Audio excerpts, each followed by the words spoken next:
everyone, and welcome to Wintercrest Field for CTM's live coverage of Metro Mini Baseball as the Coon Rapids Redbirds welcome the Tri-City Shark. Joe Yund, Howie Shapiro behind home plate, and Howie, a breezy, nice night for baseball. Yeah, it's warm, but the breeze kind of cools you off a little bit, so it could be much worse. And the sun is really behind the clouds, so we've got an opportunity just to be in the shade, which is kind of nice. And with that, the shade and the breeze and baseball in front of us, what can be better?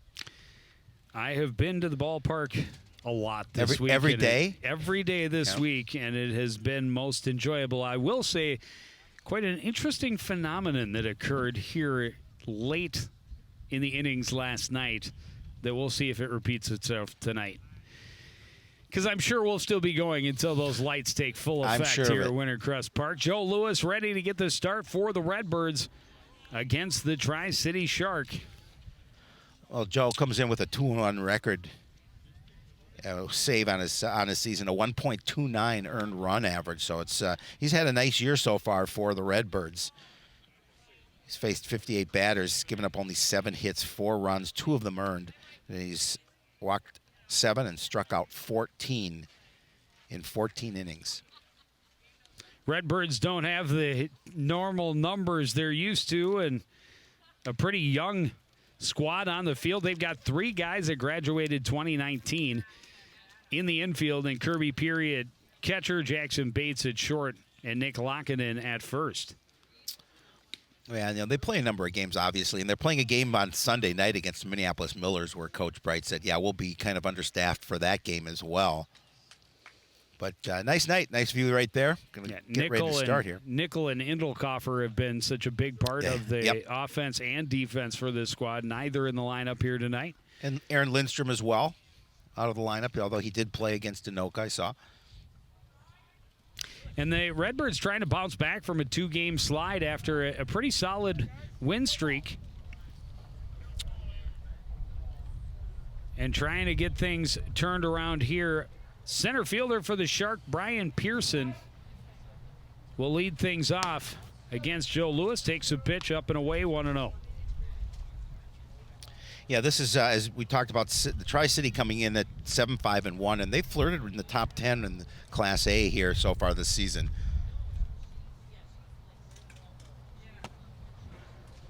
And now down and in, 2-0.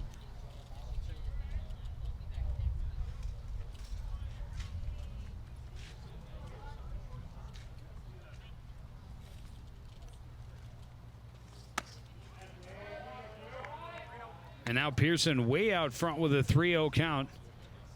And Lewis needs to find the zone with the next pitch.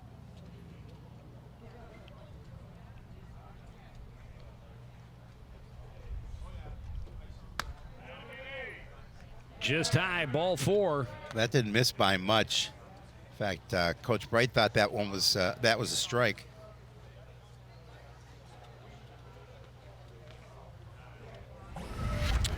Not in the eyes of the guy wearing blue, and a leadoff walk brings Holloman to the plate with nobody out. Well, and you talked about ending that 2-game losing streak. They've got a big one with the Minnetonka Millers on Sunday night, as I mentioned. Well, in the back-to-back losses this week against the league-leading Blaine Fusion here, a 2-1 game on Monday night. And then a game they'd rather forget on Wednesday when they lost 8-1 to Anoka. This is Eric Holloman, the second baseman for the Shark. And that is a strike to even the count 1-1.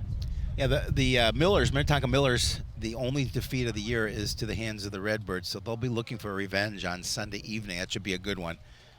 6 o'clock start in Minnetonka. Defending state champions. Yep. Just missed outside, 2-1.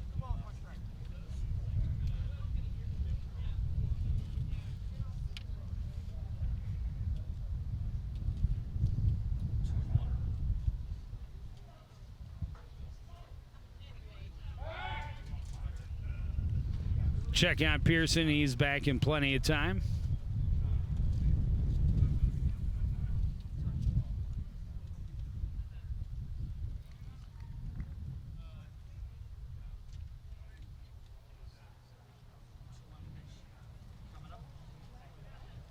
Lewis taking his time, comes to the plate. It's wide. Throw down from Peary, but Pearson hustles back. It's 3-1 to Holloman at the plate. And Kirby with a nice snap throw down to the base at first with Lockinen, but Pearson able to get back.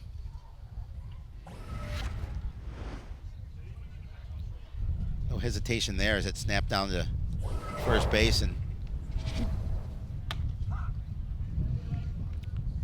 called strike, clips the outside edge and takes us to a full count. Nobody out, top of the first inning. Brian Pearson, the runner at first base. Eric Holloman ready for the 3-2 pitch. It's a called third strike and a big out for Joe Lewis. Yeah, I mean, Joe's flirting with the zone a little bit here early on in this game in his first couple of batters, and it was nice for him to this get that one's strikeout. Dead center, yeah, too. That's a pretty pitch. And he knew it.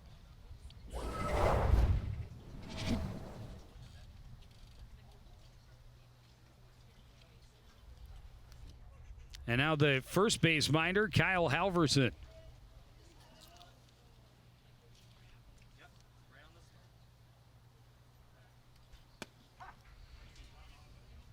And Lewis able to start him with a strike, 0-1. Yeah, we didn't talk about. I don't believe Zach Sather's here tonight either, so he's been an integral part of their team.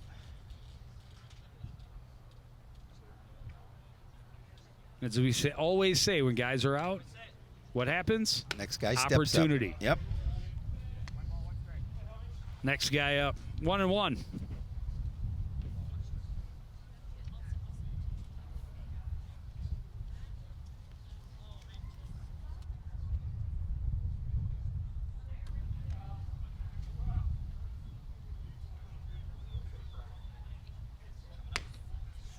Good fastball. Halverson can't catch up.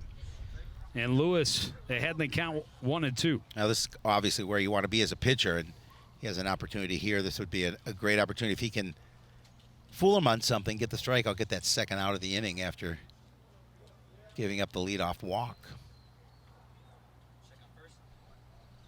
Check on Pearson, just a quick throw over. He's back safely.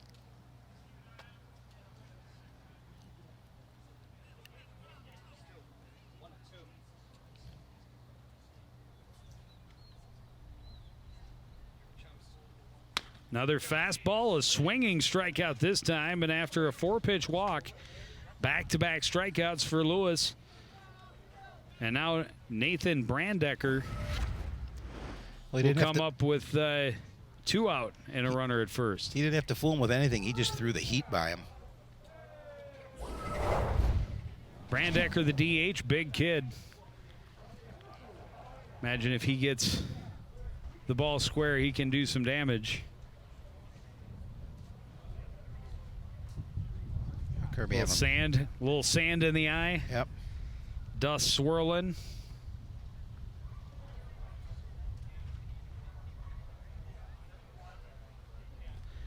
That's something you don't want to rub dirt on. No. You want to rub dirt off of. Or rinse dirt off of. Yeah, or rinse it.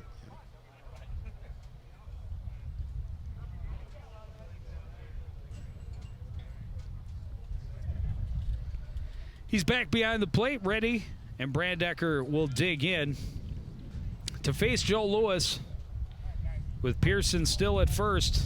2 away now, top of the first inning.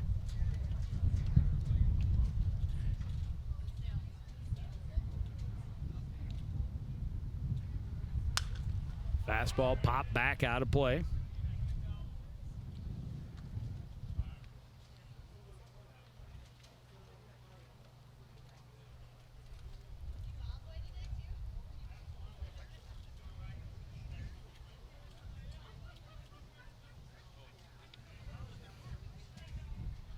A little smaller crowd tonight here at the ballpark on a Friday night. Heat may be keeping some people away, but that's pleasant. Down here with the breeze, wow, nice pitch. Yep. Little break to it, drops right in, gets Lewis ahead in the count 0-2.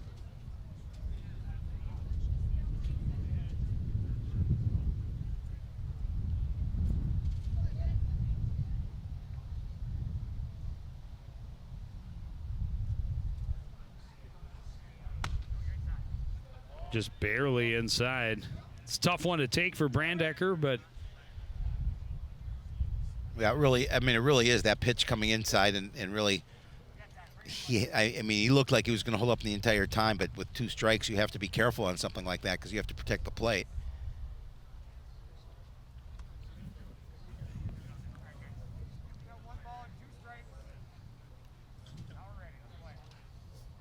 One and two.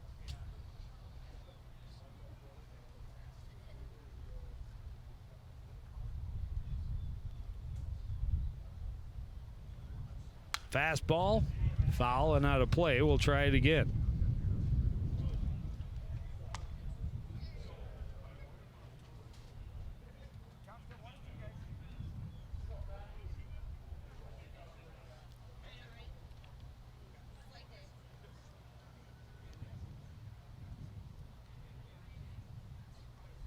Fastball swung on and missed, and 3 straight strikeouts for Lewis after the 4-pitch walk to start. The Shark retired quickly. We go to the bottom half of the first. You're watching Metro Mini Baseball live on CTN.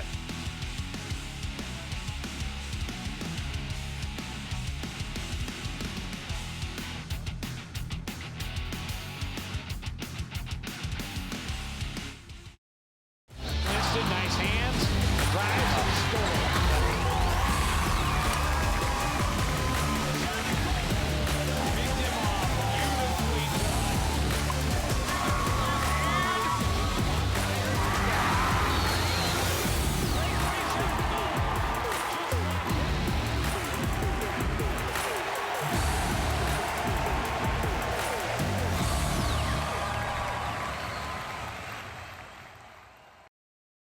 Honey, what I think you need is a socket wrench. I played JV basketball. I'm sorry. I don't think it looks right. This is good, and it's all good, baby. Is it really all good?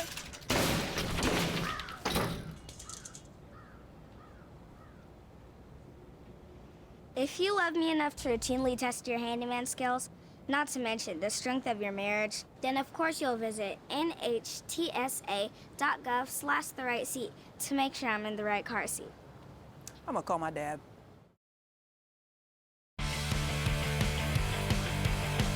Beautiful summer night for baseball at Wintercrest Field. Town ball between Tri-City and Coon Rapids. Not much happening in the top half of the first inning. After a 4-pitch walk, 3 straight strikeouts for Joe Lewis. Gets his team to the plate. Looking to take a lead early, as we talked about, trying to break a mini slide here. Back-to-back losses earlier this week. Avery Lehman playing center and leading off tonight, followed by Kyle Schnobrick. Thomas Kinsella, second base, hitting third. Justin Reeves, the DH, in the cleanup spot. Lehman shows bunt and takes a ball high. Jake Paulson hitting fifth. Nick Lockinen behind him. Kirby Peary hitting 7th. Jackson Bates and Justin Langer will round out the order. This one fouled back and out of play, and the count is even at 1-1. Lehman steps to the bat, hitting to the plate, hitting 367 on the season. Second leading hitter on this squad. I'm just looking through their lineup. They're missing. Where are we? Dan Skog, too, another player. He's hitting 381 on the season. Not here this evening. Fastball chopped down the line towards third. Played in fair territory, and that's a base hit for Avery Lehman. Well, you get a guy like Lehman on base here to start this game, especially with his speed. You have an opportunity to move him along. As Casey Leeser not able to field that one. Got just a piece of it on the backhand effort. And now Schnobrick with one on and nobody out. Schnobrick hitting 385. It's a battle of the lefties tonight. Casey Trapp, also a lefty, starting the ball game for the Tri-City Shark.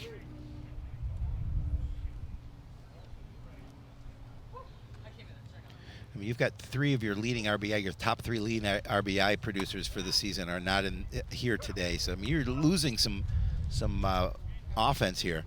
So other players will have to pick up the slack. It's a chance for Coach Lindstrom's team to prove its depth. Yes. Lehman is going, pitches high and away. Sliding in safely as Lehman is unable to scoop it at second was Holloman. Decent throw down for Maravich. Yeah, it was.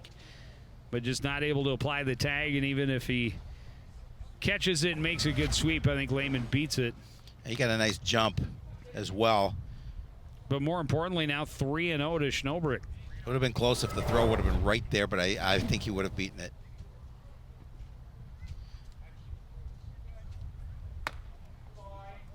It's ball 4.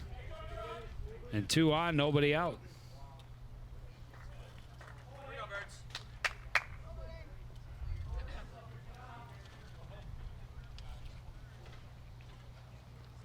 And Thomas Kinsella will get his chance with a couple of guys on base. Nobody out. Kinsella hitting .250 on the season. Looking to see if he can increase his RBI total to 5. First pitch, swung, hit into center field. Coming in to make the catch is Pearson for out number 1. A nice job by Pearson coming in on that as well, because that ball was hit hard to center field. Pearson getting on his horse, coming in, making that nice catch. Well struck, he squared it up just in a spot where Pearson could get to it. And now Justin Reeves. Reeves hitting .300 on the season.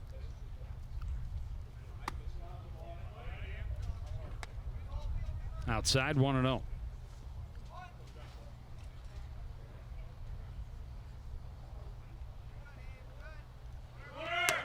Lehman going for third. The throw is there in time, and he is out.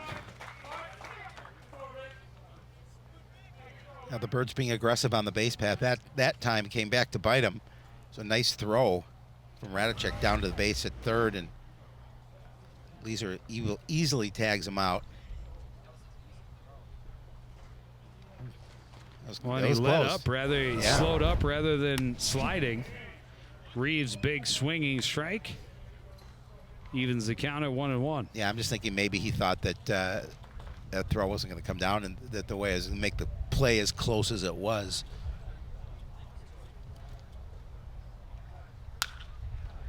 This one foul and out of play.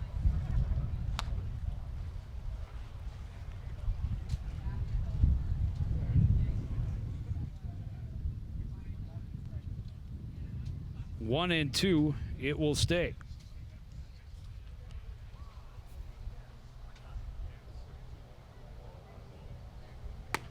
Swung on and missed. And that will be out number 3. Redbirds get a leadoff single and a walk, but then 3 pretty quick outs, including 1 on the bases. And we're scoreless after an inning on CTN.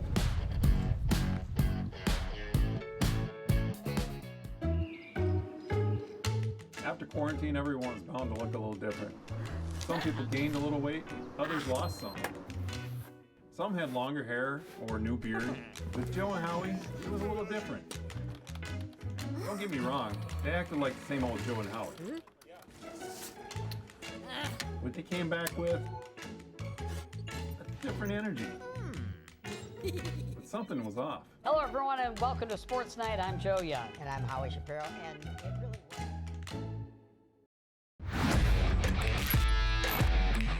Watching your favorite Cardinal sports live is getting even easier. Whether it's CTN Cable Channel 859, the CTN Facebook and YouTube pages, or now live on our Twitter page. You choose how you want to watch Cardinal Nation. With CTN, you'll be able to catch all the big plays, all the emotion, and all the fun of Coon Rapids sports. CTN Coon Rapids, stay connected.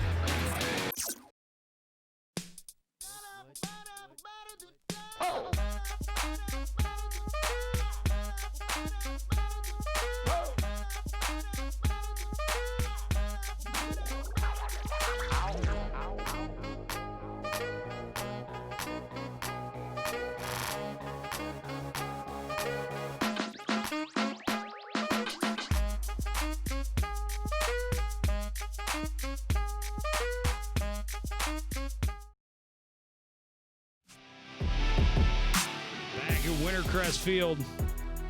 After an inning at Town Ball, no score.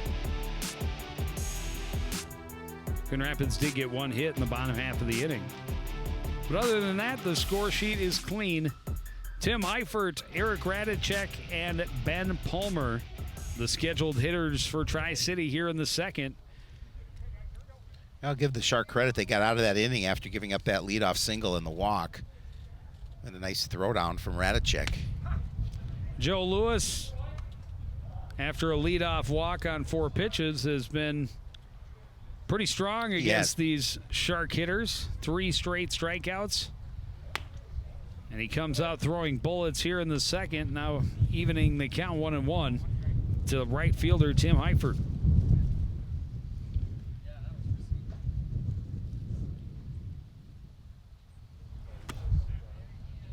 Good pitch there, fooled Eifert a bit, got him swinging at a pitch that fell down into the dirt.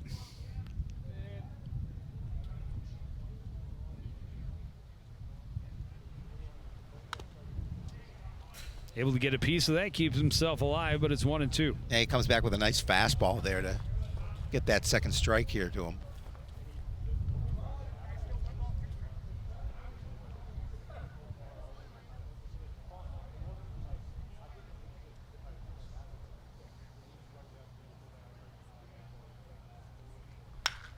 This one skied to left field. Going back on it is Paulson. He's got it measured for out number 1. Well, he gave that one a ride, and you could hear the shouts from the dugout as that ball left his bat. But Paulson went almost all the way back to the fence to make that catch, but long fly ball out. Good job by Paulson tracking it, making the catch. Nothing but a thing. Nope, not at all. Easy routine play. Catcher Eric Radicek.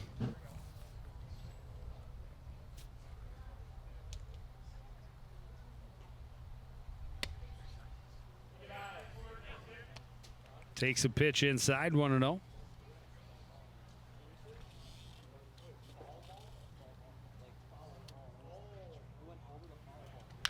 This one foul and out of play. Radicek, a nice throw down to third to catch Lehman stealing in the bottom half of the first inning. Yeah, he had a pretty decent throw to second too when he stole after the single.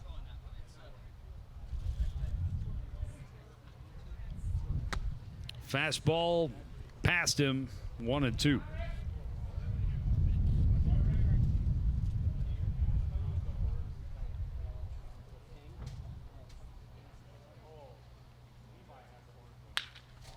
Goes to the off-speed stuff, rolled to the second baseman, Kinsella, over to lock it in for out number 2. Easy routine ground ball for the Redbirds for out number 2, as you mentioned.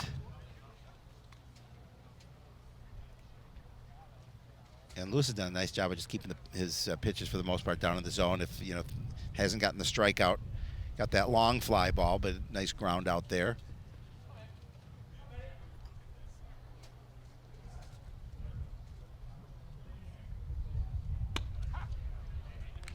Fastball at the knees, strike 1.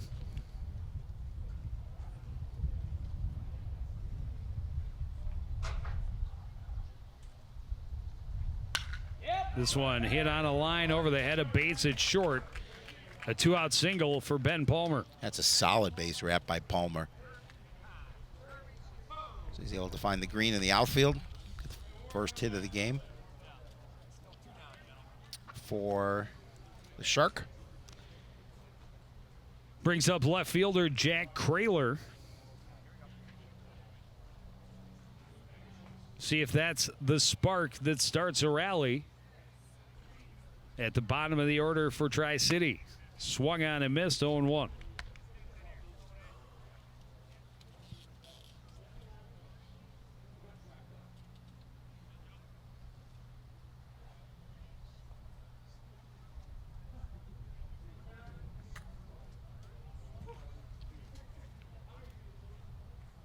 Runner is off, pitch is a ball. The throw is way out of place and out into center field. Hustling over to third on the error is Ben Palmer. Kirby had to kind of try and throw sideways around the batter. Yeah. And just airmailed the throw. And Palmer over to third. Yeah, it's a throw Kirby would love to have back, I know. 1-2 the count to Jack Kraler.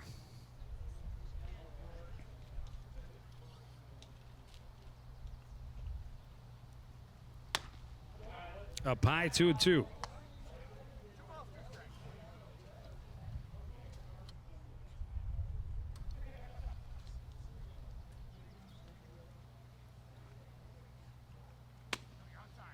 Oof. Ooh, That one didn't miss by not much. by much at all. Full count. That's a tough one to take, too, with 2 strikes.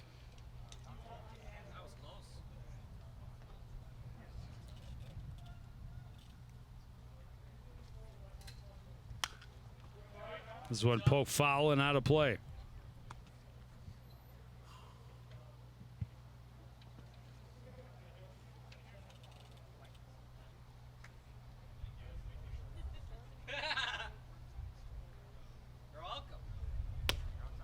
And outside is ball 4.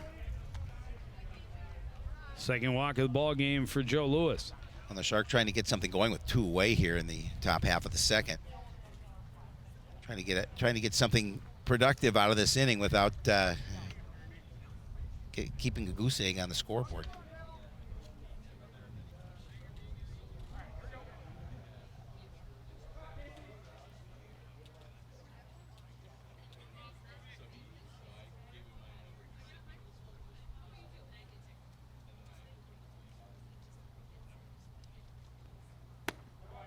Pitch low to start Casey Leeser ahead in the count 1-0.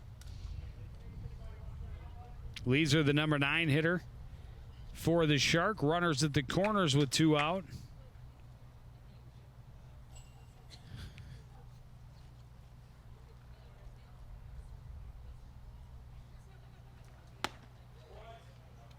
High 2-0.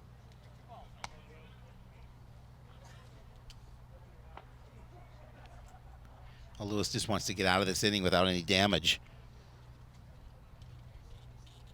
A couple of outs and then now in a bit of a jam.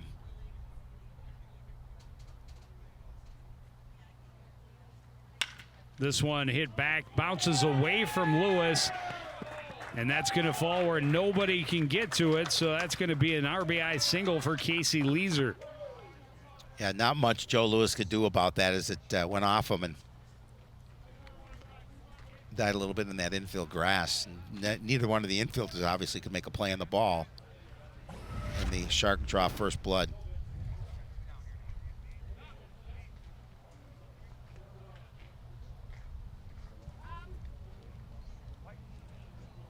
And back to the top of the order, Brian Pearson. Drew a 4-pitch walk. And now looks at a fastball down and away, 1-0.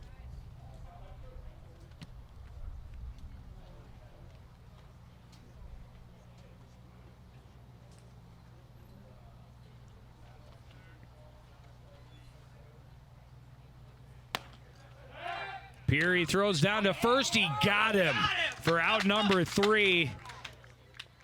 Boy, Both was that catchers coming up with big assists to help their teams get off the field. But the Sharks score one here in the top of the second inning. They lead 1-0 going to the bottom half.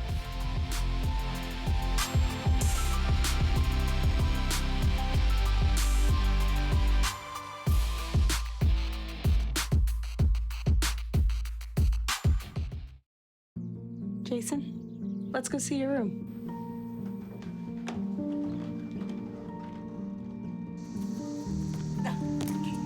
That's not right. How is it? Is it good?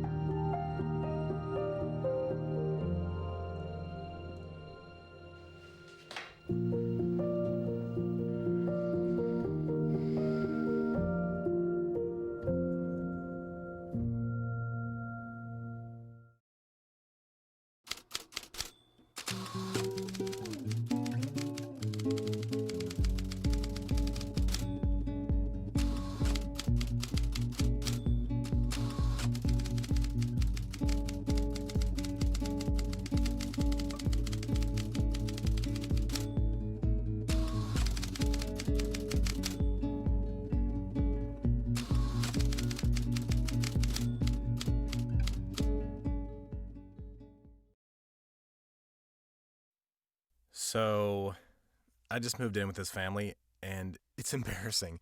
The little one, he likes to go outside and crawl around in the giant litter box. I don't know what he's doing. I mean, I was born and I knew how to use the litter box. Look at that. That's disgusting.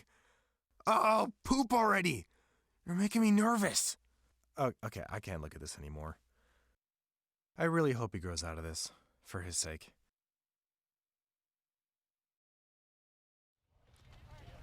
Bag of Wintercrest, Jake Paulson leading off for the Redbirds, trying to answer the run scored in the top half of the inning by the Tri-Cities Shark. Paulson hitting .226 as he steps to the plate for the season. This team is hitting .281 overall.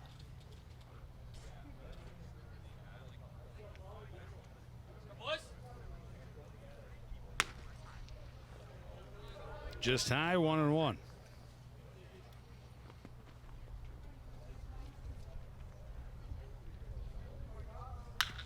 Fastball hit back up the middle. It'll get through into the short outfield for a leadoff single.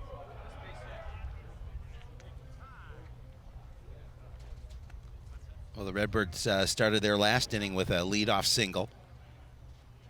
Ended up not being able to get a run across. See what they can do here in inning number, the bottom half of the second.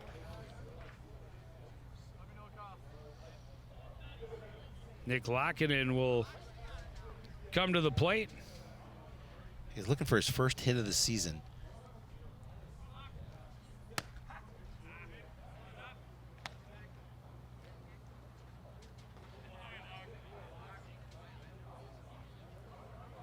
Just got a notification on this Facebook thing. Mm-hmm. They've got a live baseball game. No way.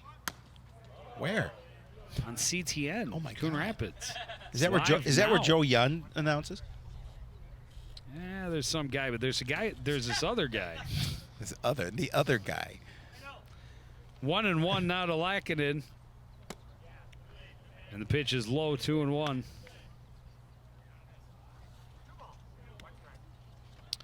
I hear they're just a couple of puppets.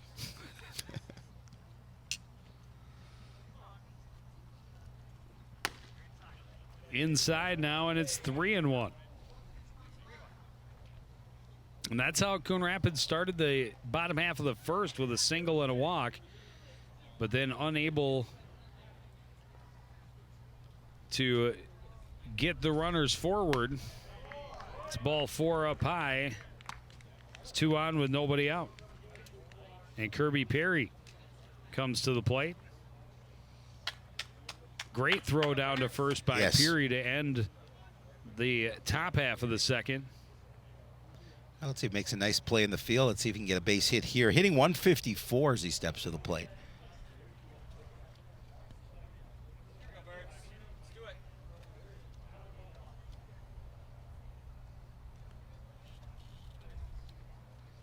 Shows bunt, pulls it back, ball 1.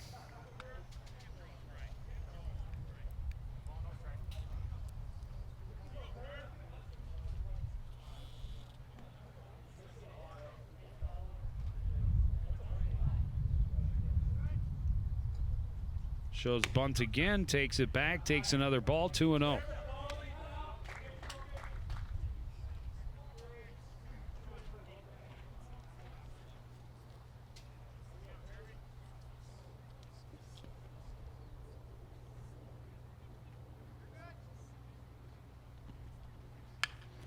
Great bunt laid down on the left side. Good speed. The throw is there in time, but a successful sacrifice by Peary puts 2 into scoring position with only 1 out for the Redbirds. Yeah, that was pretty. It is a perfect bunt as he just laid it down. No other play for Trapp to go, other place to go other than first base, allowing the runners to move to second and third.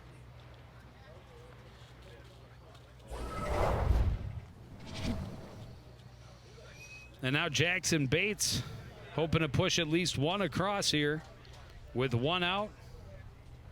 His team trailing by a run. Paulson at third, Lockinen at second. And a fastball called to strike, going 1. Jackson looking for his first hit of the season. He's had 5 at bats, but yet to get a hit.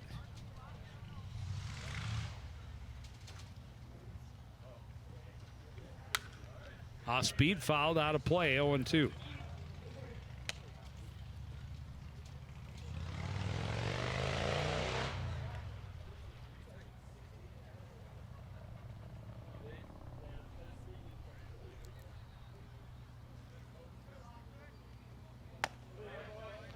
Up high, but Trap with pitches to waste.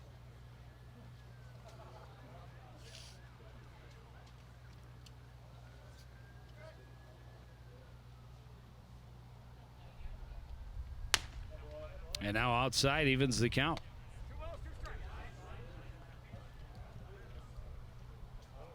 Redbirds trying to manufacture some runs here, trying to take this lead, or to get the score back to at least 1-1.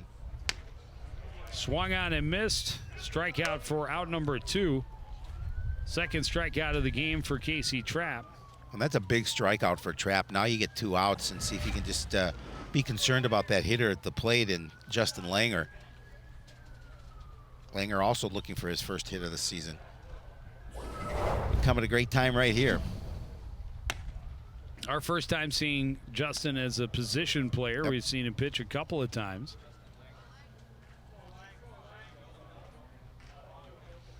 It would definitely be a big time. And he may be due.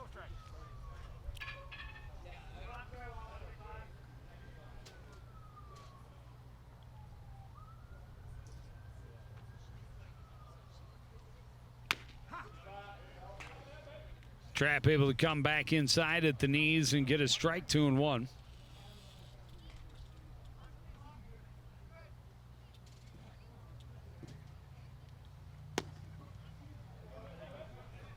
Down and in, 3-1.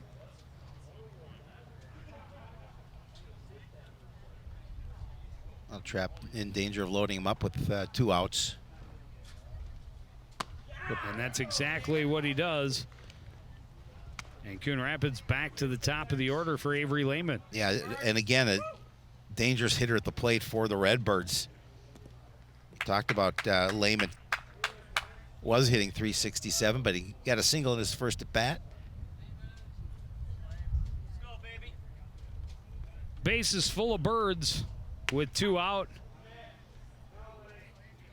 Deceptive looking pitch, but it finishes outside 1-0.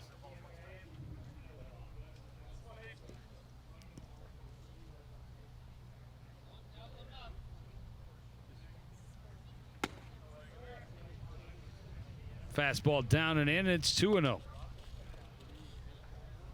Nice stop by Redicek. He's able to make sure that ball didn't get behind him.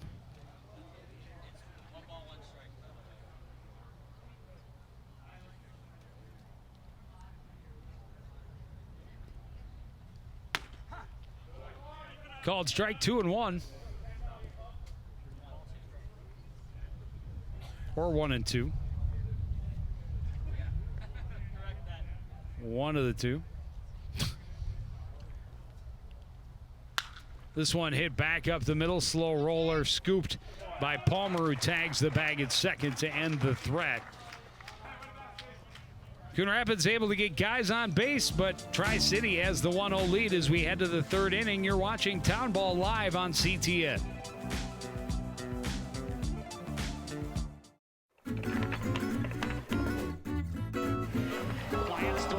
Downfield, Mawachi behind the defense has the catch, and he is gone. Great showing in the 100 butterfly.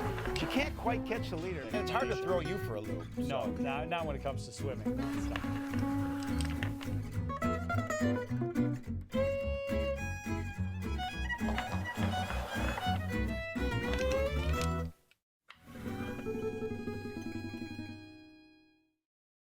Oh, it's so nice to all be sitting down together. You can tell me something they did today.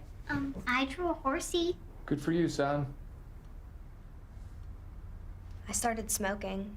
I love you too, sweetheart. I'm selling bongs out of our minivan. I got a tramp stamp. I'm getting implants. I'm dating your brother. Uh-huh. I'm cooking meth in the basement. Great idea, kiddo. That's why you're so popular at school. Yo, Scott. Hey. I'm heading out, man. You want to ride? No, I got my car, but I actually really need to go to the bathroom. You know what? I was just in there. The line is like 10 people long. You know, I think I'll just...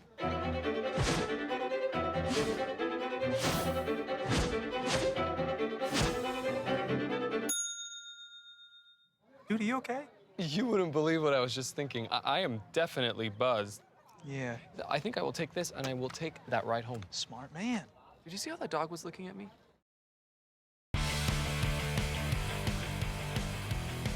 Wintercrest Field, home to the Coon Rapids Redbirds tonight. They welcome the Tri-City Shark.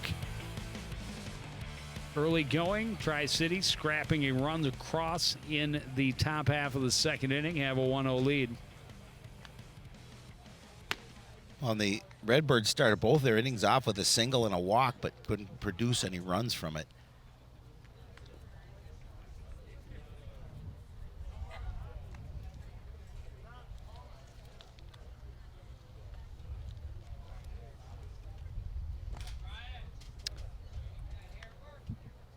So Brian Pearson was at the plate when Casey Leeser was thrown out at first, so he gets a fresh set.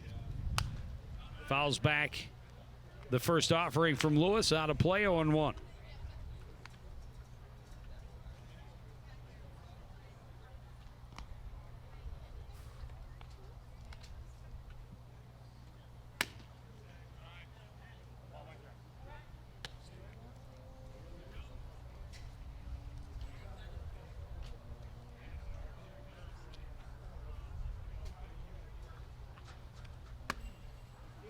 Outside, 2-1. The Shark would like to see if they can be a little bit productive like they were in the top half of the second. Swinging strike for Pearson evens the count, 2-2. Nice fastball there from Joe Lewis.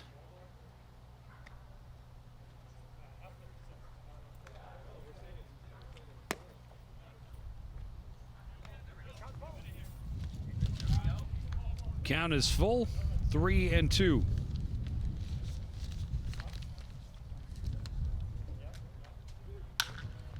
This one chopped to short, charging his Bates, throws on the run, lock it in there for the catch, out number 1. Taylor Nelson warming up a little bit in the bullpen for the Redbirds here. It's a nice routine ground ball from Bates and a nice quick throw across the diamond to get him by plenty. Had to charge, though. He did. Infield grass can slow the ball down considerably. And it does here.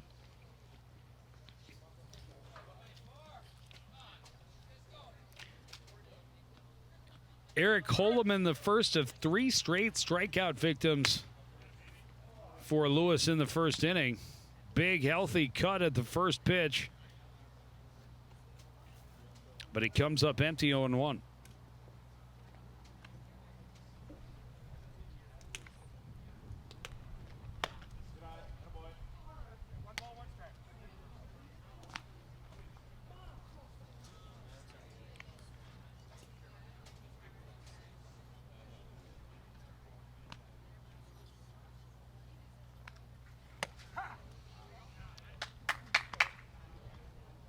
Fastball low in the zone gets Lewis back in front of the count, 1-2.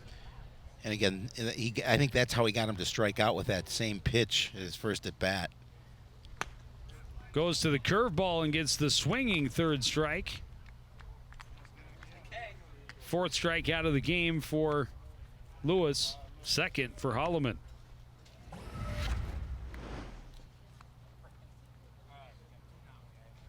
He dipped that back shoulder. He really wanted to go for the fences and instead comes up empty and takes the long walk back to the dugout. Kyle Halverson takes one down and in, 1-0.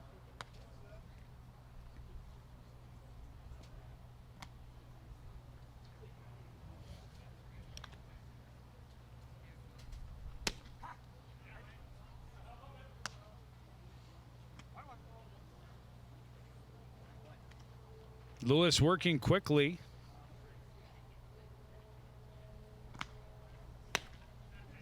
Gets himself back adding the count 1-2 as Kyle Halverson swings and misses. Yeah, he's been pretty efficient tonight.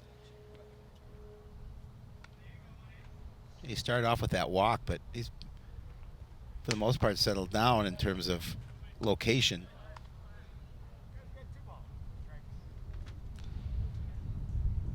A few more pitches than he would like. Well, that may be. But he's racking up the strikeouts. That's number 5.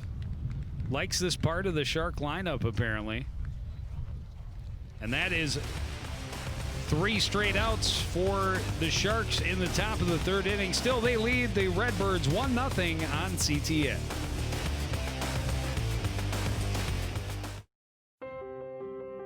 When I first saw Turtle, my heart was full. Now I'm anything but lonely. We had this like deep connection, this heart connection. He just wants to be close to you and part of your life. Every day with Turtle is a perfect day. When I'm holding her, it makes me feel calmer. I think everything he does shows how much he loves us. When we adopt a shelter pet, we discover they're a little bit of a lot of things. But they're all pure love. So, I'm kind of new here, but I've noticed a trend. My human does this funny thing where she goes around and gets all my toys, and then she hides them in that basket by the door. You know, but it's always the same basket, and it's always in the same place. And then she acts so surprised when I find them, but, you know, she's putting them in the same basket. Again. It's like, hello, that's where you put it last time. You were the worst at hide and go seek.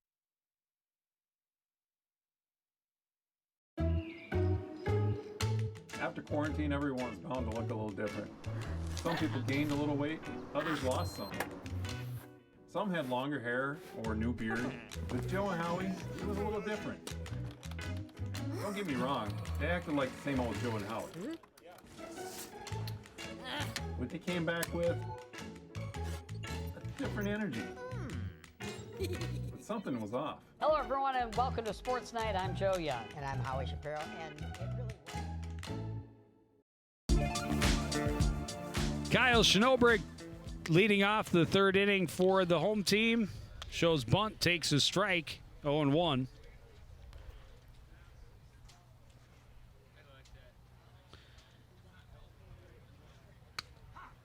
And now quickly behind in the count, 0-2.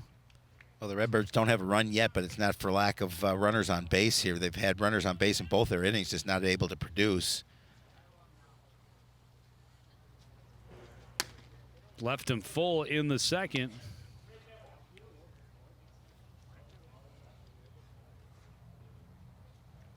Schnobrick able to get on with a walk in the 1st. This one popped up just behind second base. There underneath it is Holloman for out number 1. Relatively quick first out of the inning for Coon Rapids.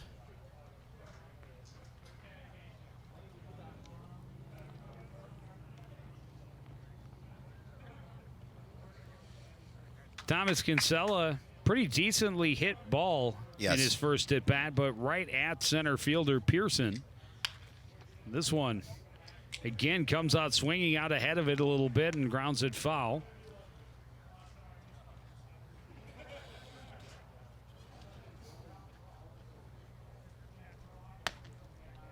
And now a pitch up high evens it up.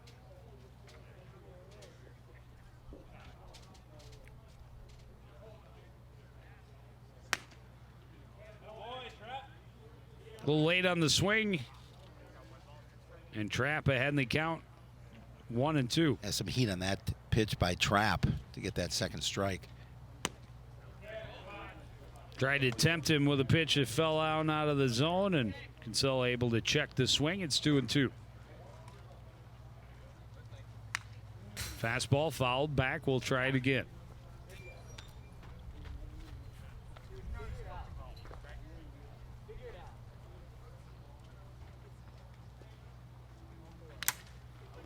Got just a piece of it, knocked his own helmet off. I might have hit the mask, catcher's mask. Well, I think it did. I think it was his bat that might have knocked his helmet off. I'm not sure, but I think he got a piece of the catcher, a piece of the umpire. And Kinsella is the one that ended up losing his helmet. Yeah, he hit himself in the head. Hate when that happens. Just outside, and that's a tough pitch to take with 2 strikes. Good AB here for Thomas Kinsella. 8th pitch of the at-bat from Trapp. This one rolled to the right side. Holloman waits and easily gets it over to Halverson for out number 2. Good defense behind you. Pitcher's best friend. A couple of relatively anyway, quick outs.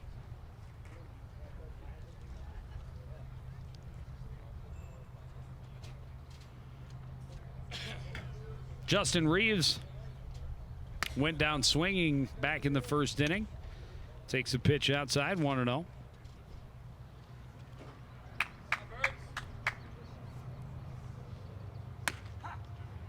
This time he's able to bend it in the right place, and the count is even, 1-1.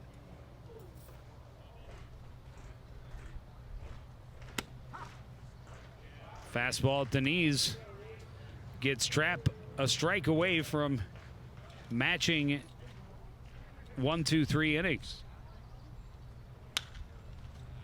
This one popped up in the infield. Underneath it and calling for it is Halverson. And both teams retired in order in the 3rd. We go to the 4th. Tri-City 1, Coon Rapids 0. You're watching Metro Mini Baseball live on CTN.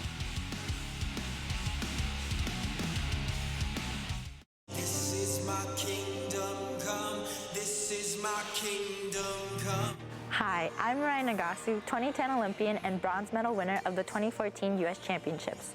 I knew I loved skating at the age of 5, and now it's become my life passion.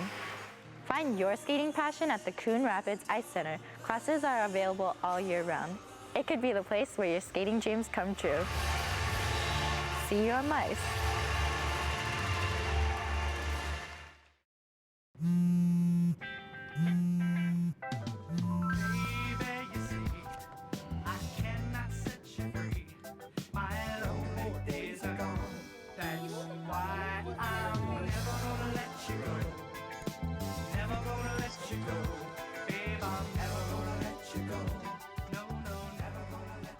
Here you go. Thank you. Thank you.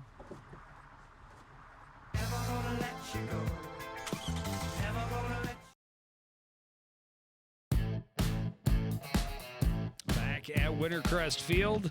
Through 3 innings of Tom Ball, it's a 1-0 game. Tri-City Shark on top of the Coon Rapids Redbirds by a 1-0 score. As we are just about ready to get the 4th inning underway.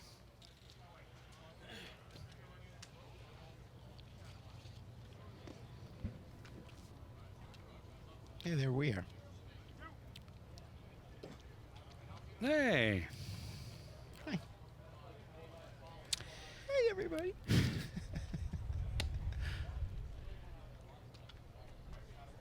Nathan Brandecker ready to lead things off for the Shark. Strikeout victim his first time up back in the first inning.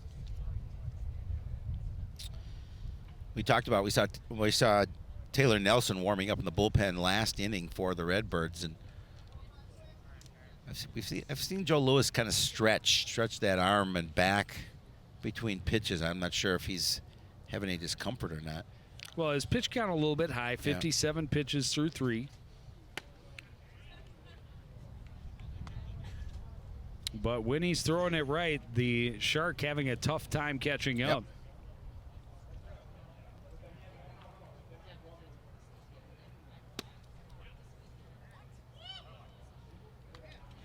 And just low 1-1.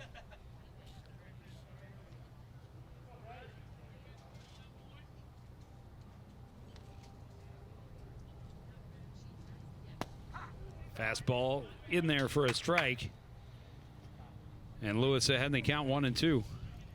There's head coach Ethan Imdick.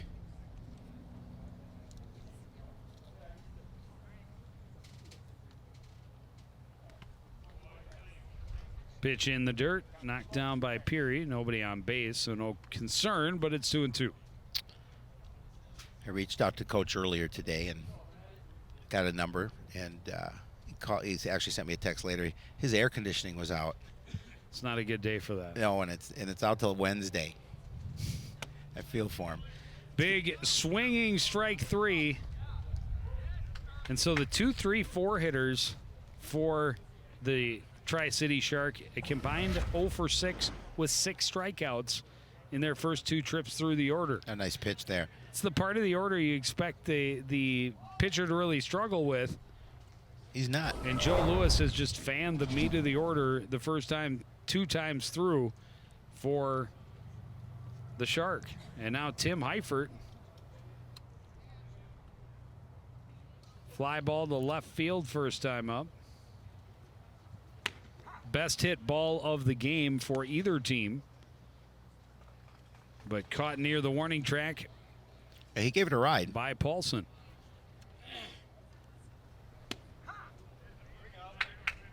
Looks at a couple of called strikes. And Lewis in the driver's seat, 0-2.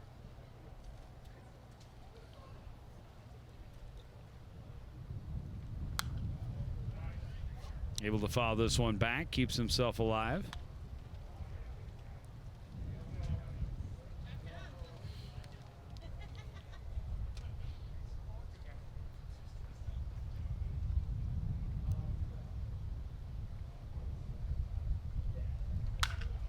Reaches out, pokes this one foul out of play as well. Well, just doing a good job making sure he protects that plate.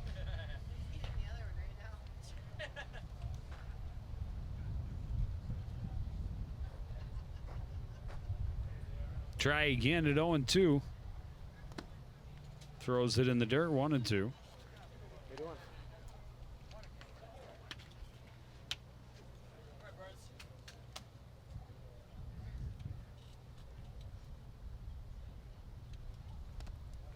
Oh, did he go? No, he didn't. They said he didn't go. He was able to check his swing on a pitch in the dirt. 2-2. You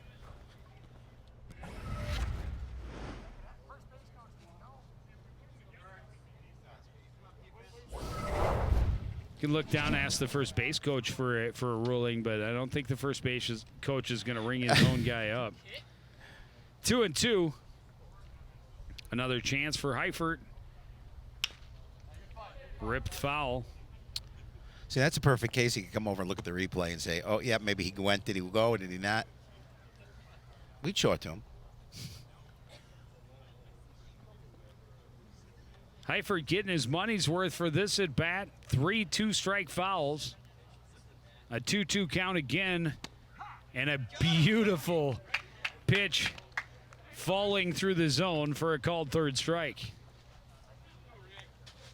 Strikeout number 7 for Joe Lewis. Well, he's been throwing the K's this season. Pitch down in the zone, called a strike. Brings up the Shark catcher, Eric Radizak. Ground ball to second base, his first time up. First pitch hit high into short center, back from short is Bates, but it's Lehman who catches it on the run in.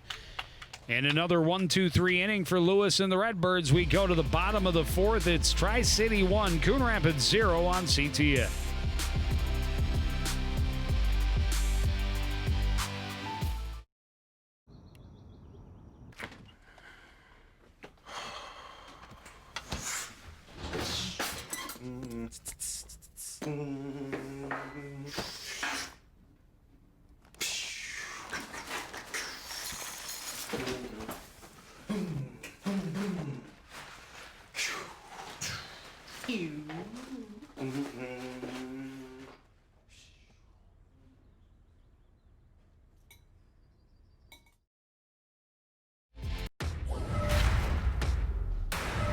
Not a whole lot of action through the 4 innings of this one. The Tri-City Shark able to get the only run, an RBI single by Casey Leeser back in the 2nd inning.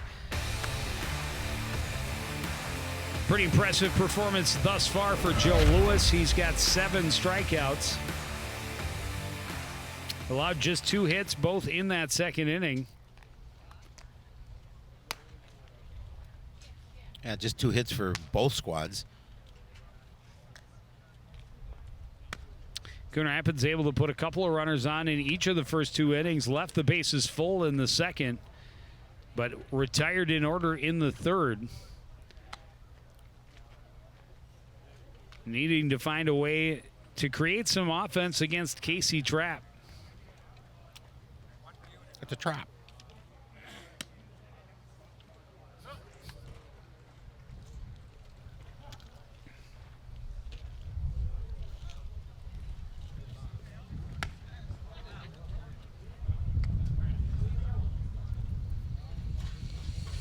Jake Paulson will lead things off. He has one of those 2 hits for the Redbirds so far. Oh, and you talked about Joe Lewis pitching a nice game. He'd like to get a little offense from his team to support that good pitching.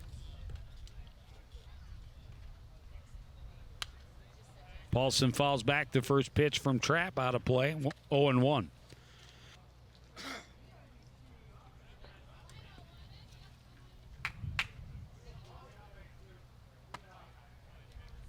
Easy take up and in, 1-1.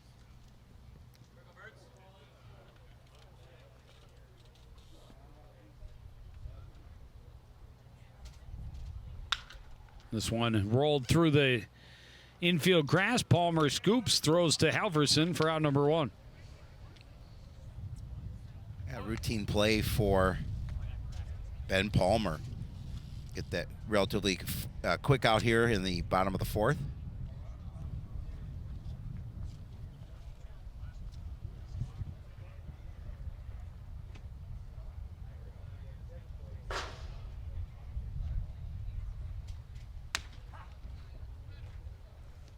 Trapp able to float one over for a strike to lock it in 0-1.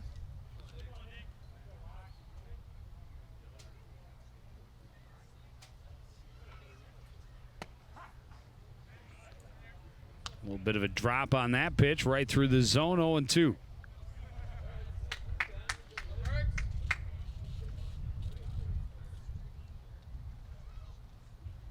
And a fastball, a 3-pitch strikeout for Casey Trapp. He's pitching well as well. Is matching his number 18 counterpart. Doesn't have the strikeouts that he has, but he's pitched well. Yeah, both number 18, both left-handers. Yep.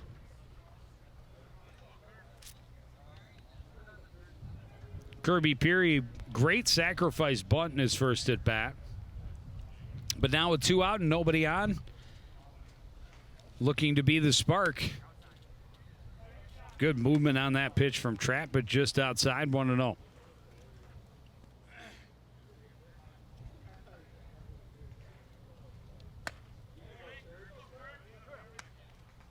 Two and 0.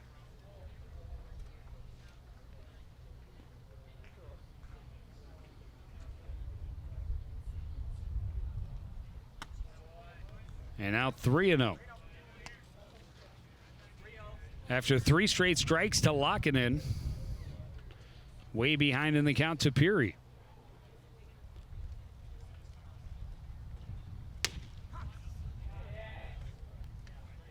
Fires a fastball in there for a strike, 3-1. Yeah, Kirby taking all along there.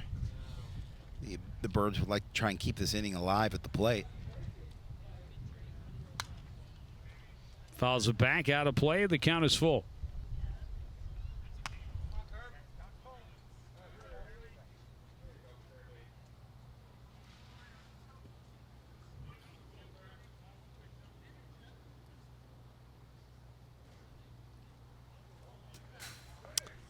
That is about the easiest take you'll ever get.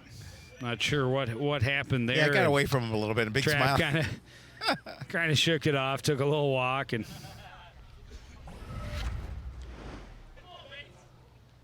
yeah, it just floated on him a bit. Check coming out and talking to him.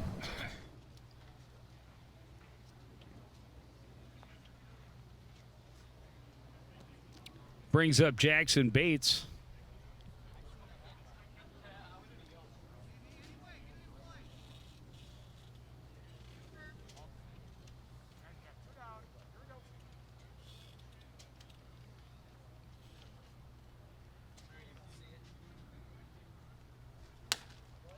up and away, 1-0.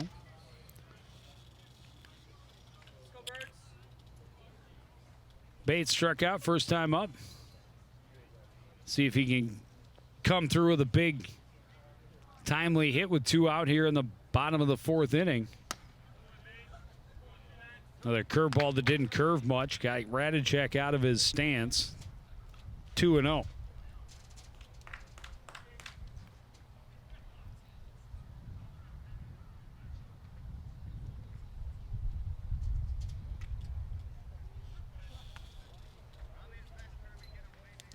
And just keeping Kirby close to the bag.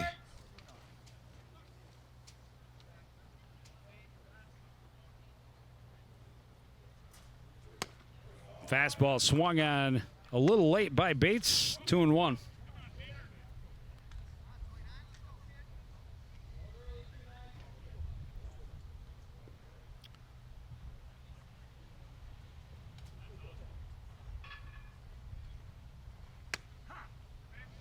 Called strike, even count. A nice pitch there to even it up.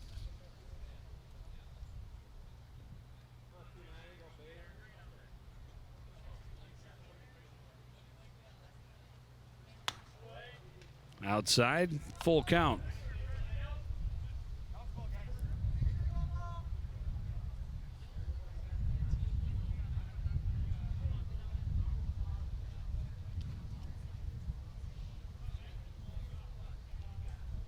Peary going, and Bates thought he checked it but called as a swing.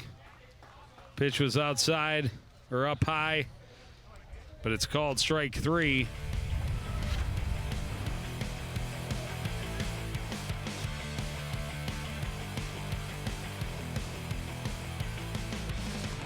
And that is out number 3. We go to the 5th. Tri-City 1, Coon Rapids 0.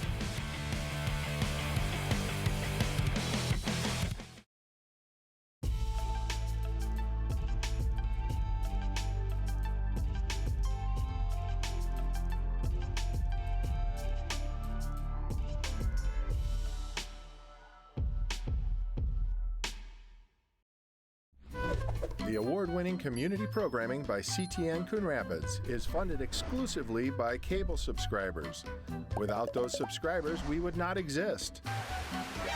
So no more coverage of local news, stories, events, and sports in our community. So thank you for subscribing to cable TV and for supporting CTN.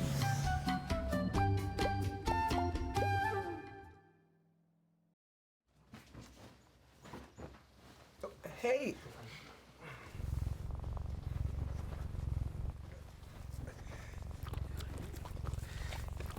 Okay. If you love me enough to tolerate my perfect little pets and all their glorious dander, then of course you'll visit nhtsa.gov/the right seat to make sure I'm in the right car seat.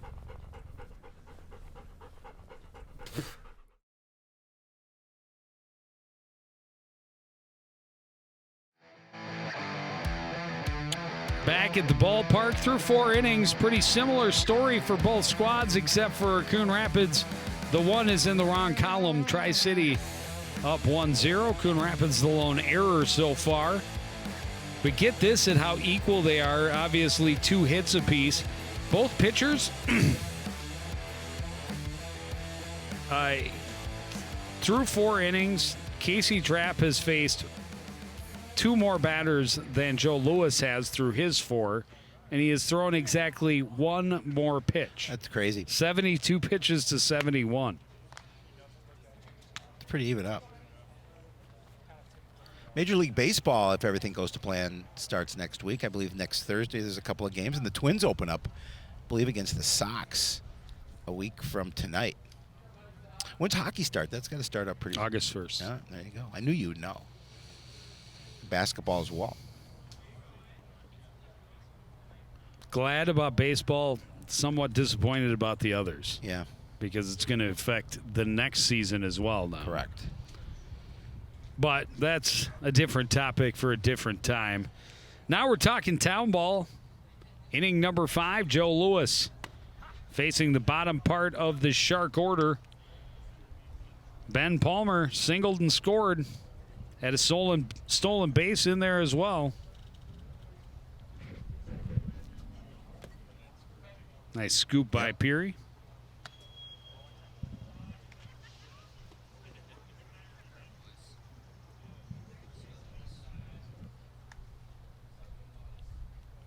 One pitch, hit high to right.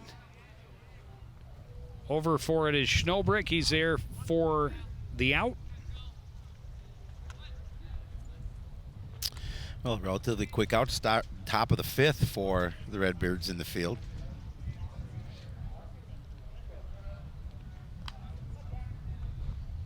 Sharks scored that 1 run in the 2nd inning, and it's been scoreless since. Well, they have not had a base runner since. They have not.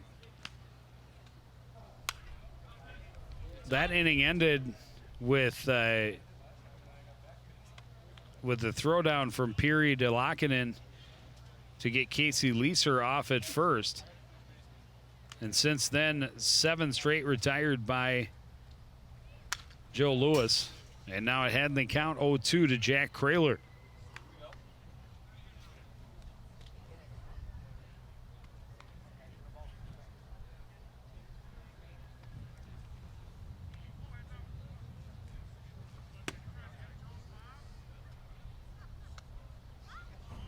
One and two.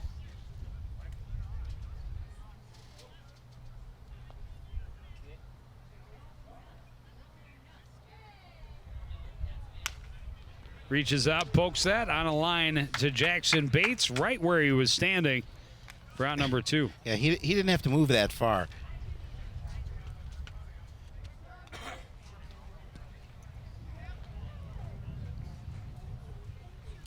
It'll bring up Casey Leeser.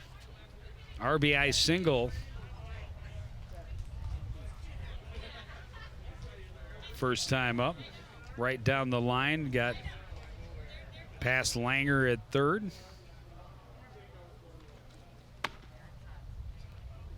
Inside, 1-0.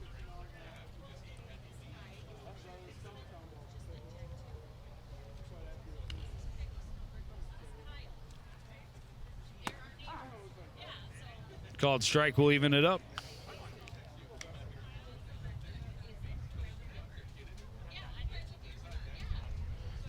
Nick Harold a little soft tossed in the Redbirds bullpen.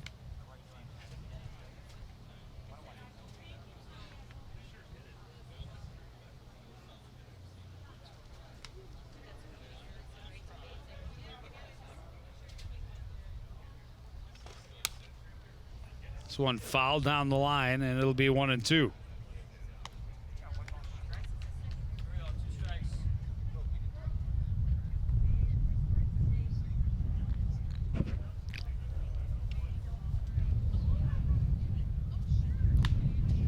And a great looking pitch right there. 9 straight retired by Joe Lewis. He's got 8 strikeouts through 5 innings. It's a 1-0 lead, though, for Tri-City. Coon Rapids at the plate in the bottom of the 5th when we return. There's so many rewards in life. You coming into our home was one of the greatest rewards we could have ever had. You know, it took 20 years, and I got my 3rd child, who was 17 at the time. It's so cool to watch the adult that you've become, and you really have done as much for us as you think we've done for you.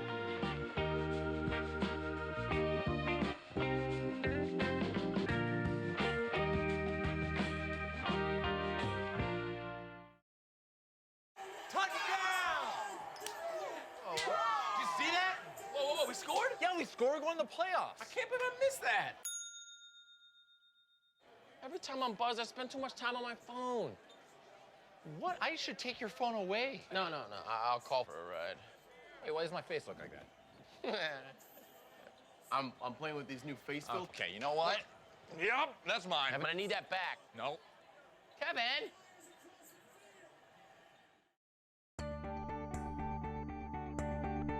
The Coon Rapids Recycling Center can help you recycle all of your old appliances and electronics.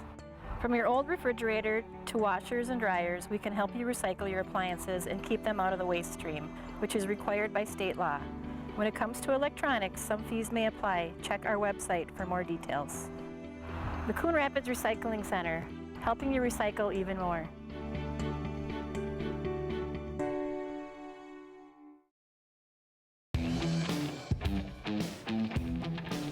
Back at Wintercrest Field, Justin Langer leading off.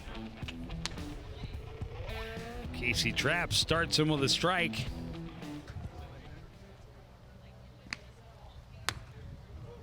And now 0-2.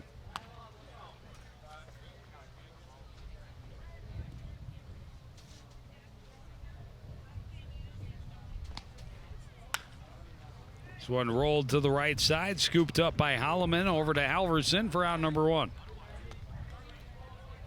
Ended up having to rush his throat just a bit, almost threw it a little too high.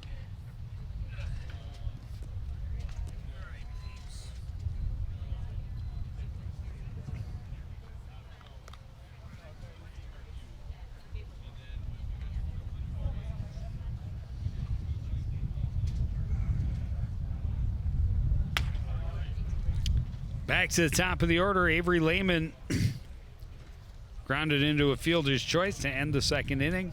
Started the ball game with a single. Was later trying to caught Steele in trying to get to third after he had successfully stolen second.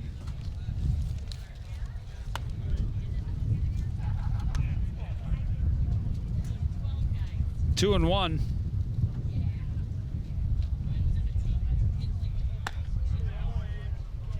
Fastball makes it 3-1. Ray Wellner throwing in the bullpen now for the Birds. A little late on the fastball, full count.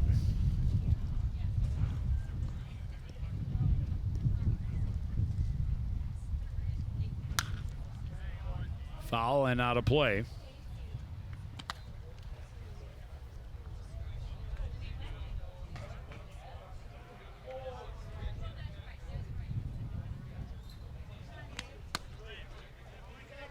And that is ball 4. Haven't seen a lot of walks, a couple of walks for each pitcher.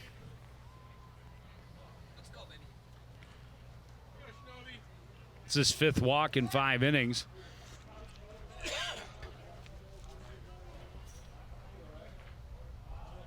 Just 2 walks in the ball game for Joe Lewis. Kyle Schnobrick takes the strike. A big spot for Schnobrick here. I mean, he's been hitting the ball well this season, and this would be a big opportunity to see if he can move Lehman along. And now 1-1. We saw Lehman steal second. Last time he was on base, steal second, and then attempting to steal third and was thrown out.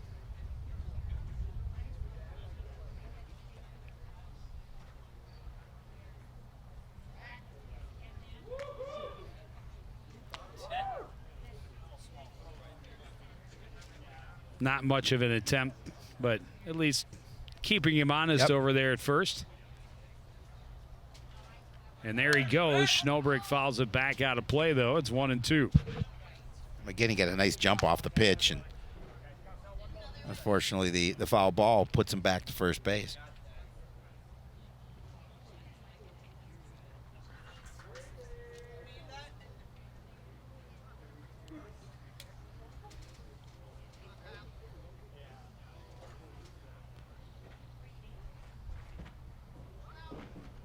Lehman at first, 1 out. And the pitch up high evens the count at 2-2 to Kyle Schnobrick.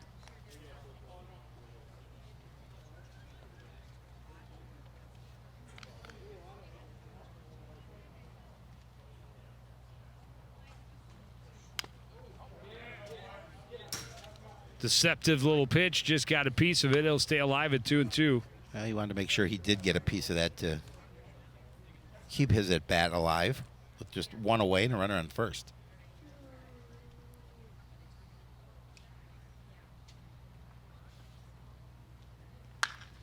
This one grounded. What a snag by Kyle Halverson at first, and easily tags the bag at first for the unassisted double play. Yeah, not much Lehman can do about getting back to the bag on that one. Beautiful defensive play. All by himself, and that keeps the Shark with a 1-0 lead. Laid out for it. Just heads back for the dugout. Make sure to tag the bag on the way there. 1-0 from Wintercrest, 6th inning after this. Oh, hi. I'm TV's Howie Shapiro. And when I'm not announcing CTN sports broadcasts with my sidekick Joe Yen, I'm watching all the other great programs on the CTN Studios YouTube page. There's news stories, great local events, and even full games. You can even watch on any smart device with a YouTube app. Whether that's your phone or a tablet, you can watch CTN's great programming wherever and whenever you want. You can even watch CTN's event coverage live. So no matter where you are, you can share in all the excitement. CTN Studios, building community through cable.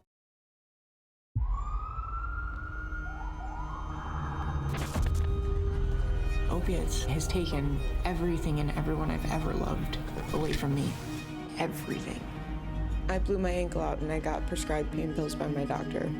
If making my detox public is gonna help somebody, I'm all for it. I just wish I would have had a warning.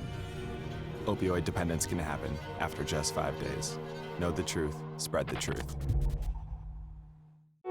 Did you know you can report problems to the city with your smartphone? Download the Coon Rapids app. The Report It feature allows you to describe the problem, snap a photo, and submit it directly to the city work order system. It's an easy way to report a pothole, broken street light, or other neighborhood concern. No smartphone? Then hop online and report your concern through the city's website. City maintenance problems solved the easy way. Coon Rapids Reported.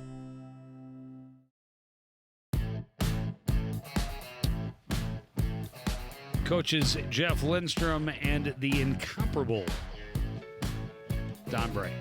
Don, it starts from the mound, Bray. Well, we've got some new blood on the mound for the Redbirds. Ray Wellner will take over, and he'll see the top of the order for the Shark here in the top of the 6th inning. And this is his first action for the Redbirds of the season. So an opportunity to get another arm on this staff and see what he can do here with his squad trailing 1-0. Brian Pearson, their leadoff guy. A walk in the first, a ground out in the third. Behind him, the meat of the order that is very hungry after being fanned both times through by Joe Lewis. Pearson looks at a strike, 0-1.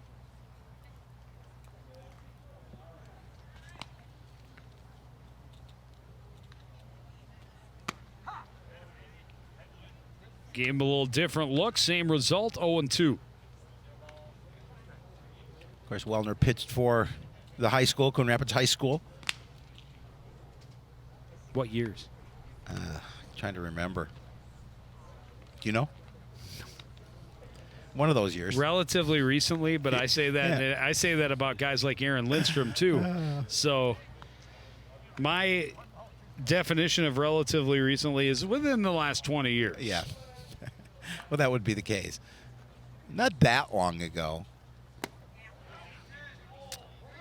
Pearson unable to check his swing at a pitch down low, and Wellner starts his outing with a strikeout. Good way to start for Ray Wellner. That pitch down in the zone, but Pearson offered at it. Bring up second base minder Eric Holloman.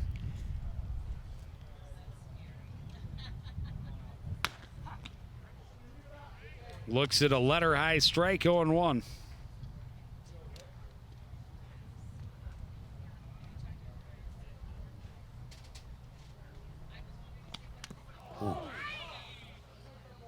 That one hit him, and that'll leave a mark. Will get down the baseline relatively quickly. Looks like he's unscathed.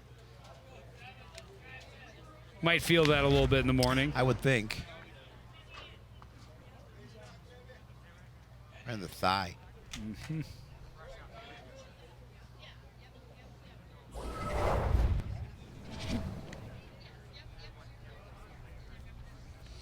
Shark will take any base runners they can get in a one-run game.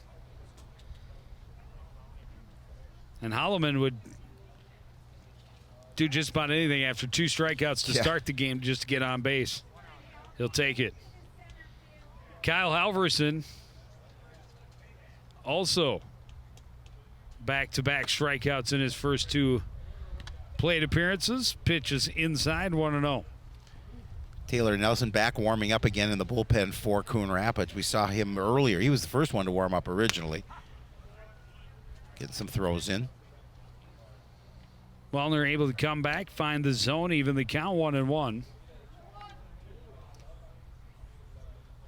Halverson pops this one up right side of the infield. Underneath it is Lockinen. It looked like Kinsella was going to come over, and then Lockinen just, I got it. It's right here. Big second out of the inning with a runner at first.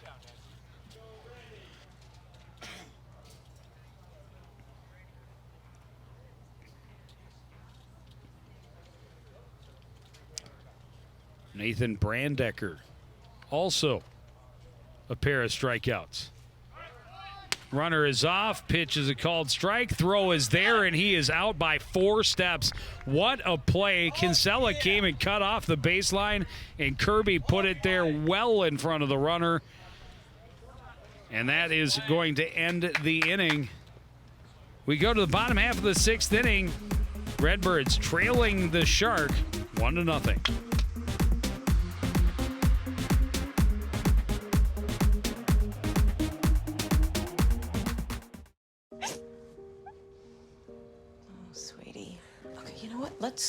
Let's take off his sweatshirt. Get rid of pictures of him. You don't have to look at him.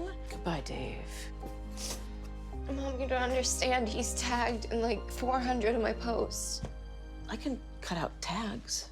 No, that's not how it works. What is a tag? You don't have to be perfect to be a perfect parent. Thousands of teens in foster care would love to share their first with you. I want to eat apples and bananas. I need to eat apples and bananas. Why can't I eat apples and bananas? Support the Feeding America nationwide network of food banks to help provide meals to those in need. Join us at feedingamerica.org.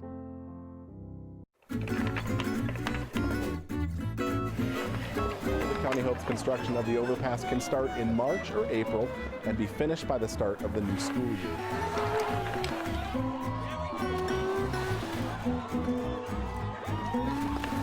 Yes, I'm gonna live to be 100.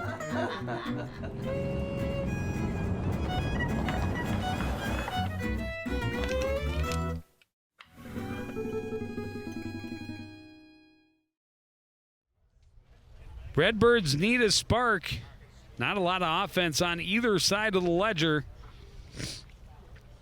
Casey Trapp still on the hill. And he starts Kinsella with a strike, 0-1.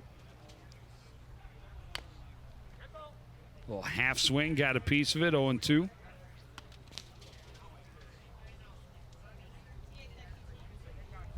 Fly ball to center and a ground ball to short.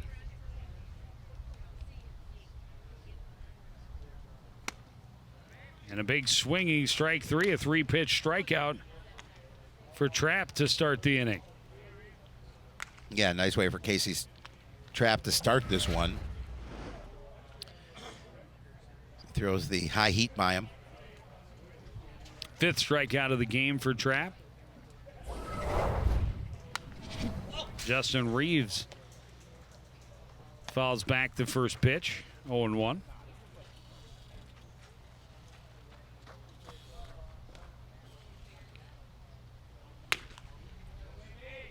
Still bringing plenty of heat here into the 6th inning. And Reeves not able to catch up. It's 0-2.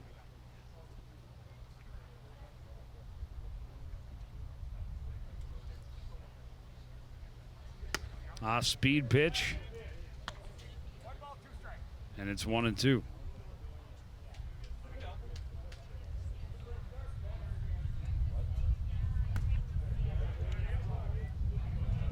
Two and two.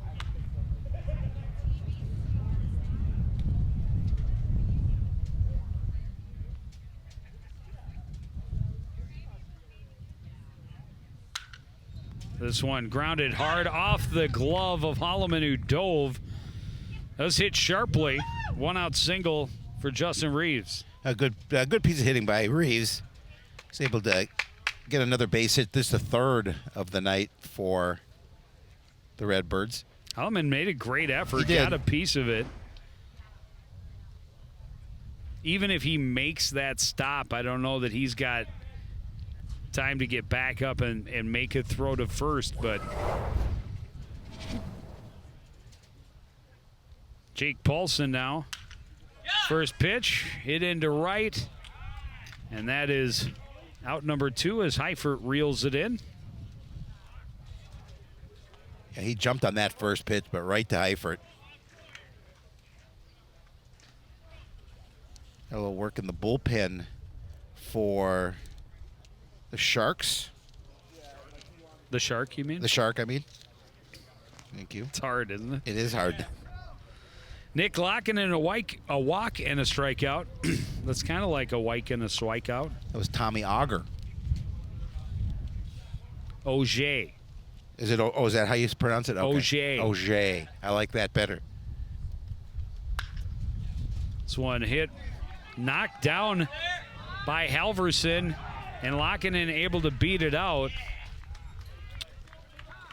It's those wheels down the first baseline.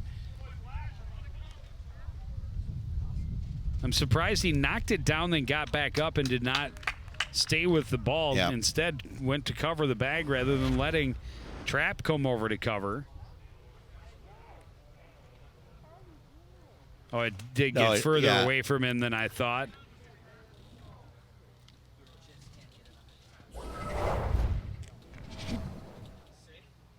I'm going to give him a single. A sharply hit. Yeah, it was sharply hit. Not a routine play that Nope. was bobbled. And not just because the offense is starving for hits. Just But pad that the might stats. Is that what factor you're in. saying? I'm relatively certain that was a hit. Called strike, 1-1.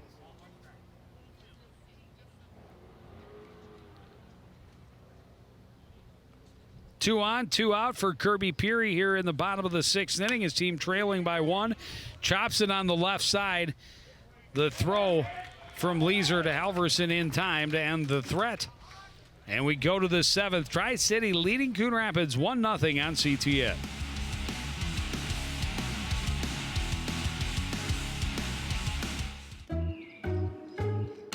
After quarantine, everyone's bound to look a little different. Some people gained a little weight, others lost some. Some had longer hair or new beard. With Joe and Howie, it was a little different. Don't get me wrong, they acted like the same old Joe and Howie. What they came back with, a different energy. But something was off. Hello, everyone, and welcome to Sports Night. I'm Joe Young. And I'm Howie Shapiro, and it really was.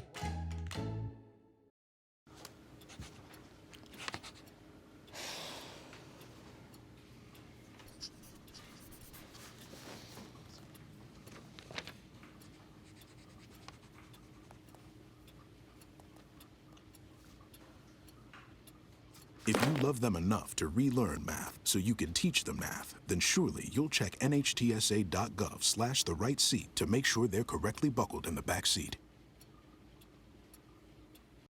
Home fire drills give your family a plan of action. In a home fire, you may have less than 2 minutes to get out. So when you drill, show everyone 2 ways out of the house, pick a safe meeting spot, and get there in under 2 minutes.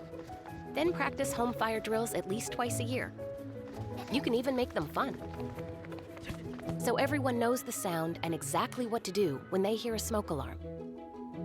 Go to ready.gov/fire drill and learn how to prepare your family for home fires.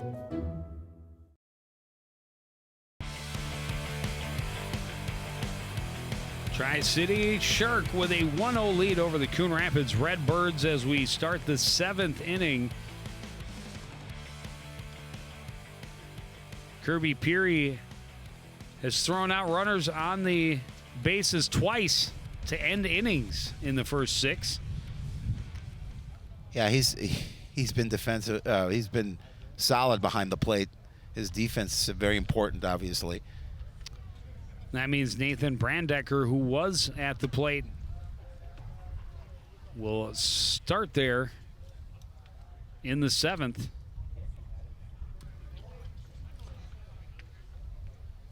Ray Wellner, his 2nd inning in relief after a solid start from Joe Lewis.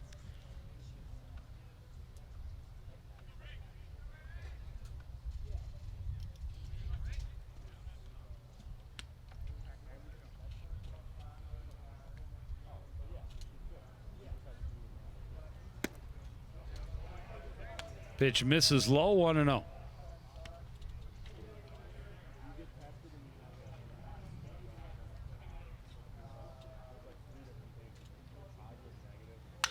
This one skied to left. Paulson over to his right, waits, makes the catch, and that's out number 1.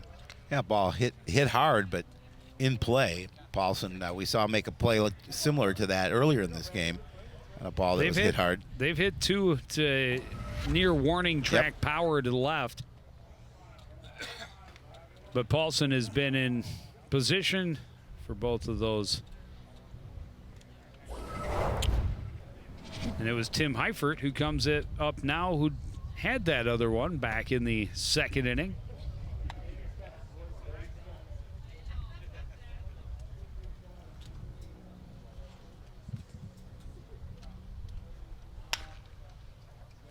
Gets around in it quickly, but fouls it off, 1-1.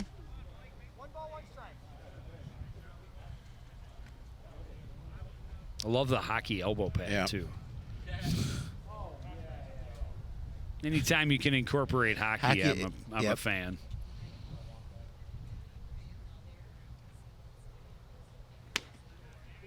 Speed pitch gets Heifert out in front, 1-2.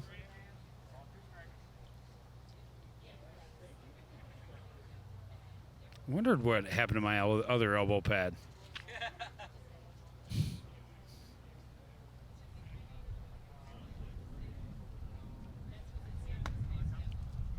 Inside, evens the count.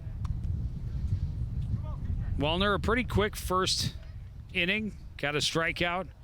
Hit a batter, but Peary with the great throwdown to get Holloman stealing at second. This one skied right side of the infield. Underneath it is LeBrant, called off of it, and making the catch is Kinsella. And that is out number 2. Yeah, nice job by Lockett, Nick Lockett, just to realize that Kinsella had the better play on the balls. He's coming in, and he's going to peel off here at the last second. Let Kinsella take charge and get that out.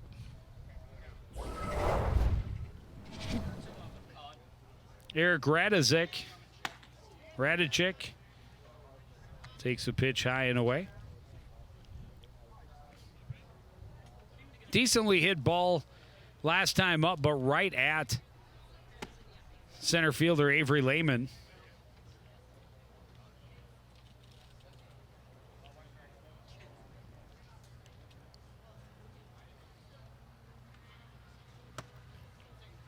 Comes up empty with another big swing, and it's 1-2.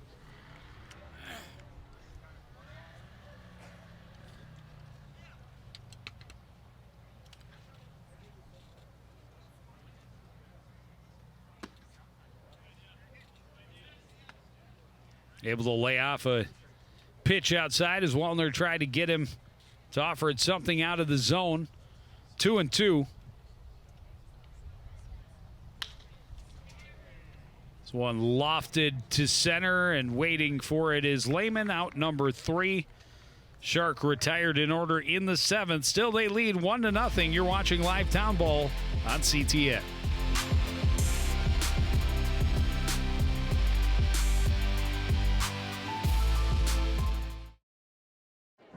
The black truck? Hey, Christina from accounting. Yeah, hi. Hey, I used to date a girl named Christina. Oh, really? Yeah, and then she dumped me for my best friend. You want to see some photos of them that I took? I don't. I thought we talked about this, buddy. Buzzed and overshared again? Yeah. Yeah. I'm gonna call a car. That's a smart idea. So yeah, I know, that's why I did it. Hey, you're gonna get back to the top of the mountain. Does that mean I'm gonna get back with Christina? No. Oh. No.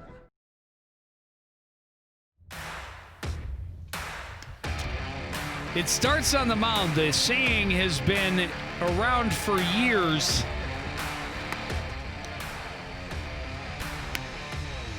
Courtesy of Redbirds coach Don Bright. And tonight, a great example. Both pitchers in complete control. The Shark able to scratch one across back in the second inning. It's the only run of the game. Nice start for Joe Lewis. Had 8 strikeouts in his 5 innings. Gave up just that 1 run. It is unearned. It's been a nice, actually a relatively pleasant night at the ballparks. Surprising how hot it's been. Nice breeze.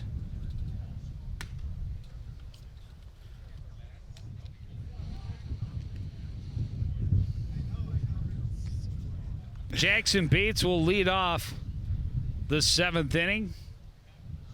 Pair of strikeouts in his 2 at-bats.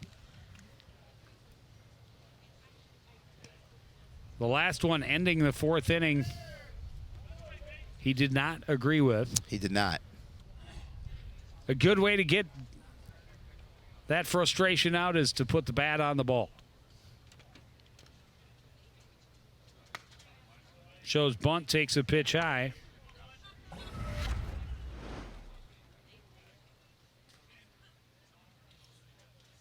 That was that at bat that you were know, talking now about. that I look at it, I think he was arguing that the pitch was high, and it wasn't that he didn't check his swing, but that he was called out on a pitch in the zone for a called 3rd strike. Well, I thought that he called him out because he thought he had offered at it. Well, I thought so too, but after watching that and seeing the body language that Jackson was trying to argue, it was up high. So I think it was a called 3rd strike. Turning his K around.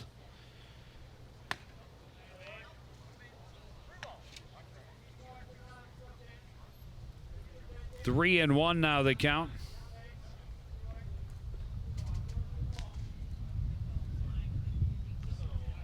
And now ball 4, a leadoff walk.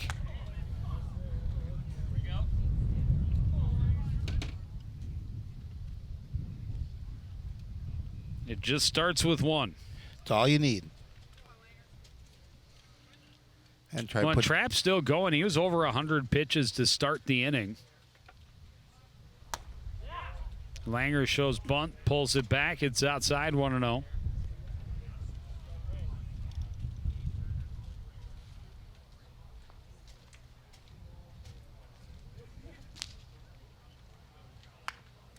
Drops down a bunt, fielded by Trapp. He'll take the sacrifice.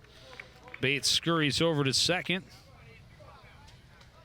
1 out. Langer does what he needs to do. You get the speedy guy over to second now in scoring position. And you get the top of the lineup coming up. And Radicek's going to take a walk out to talk with Casey Trapp. How they want to approach this at bat. Back to the top of the order, Avery Lehman, a dangerous hitter. At the plate, a man in scoring position, 2 away.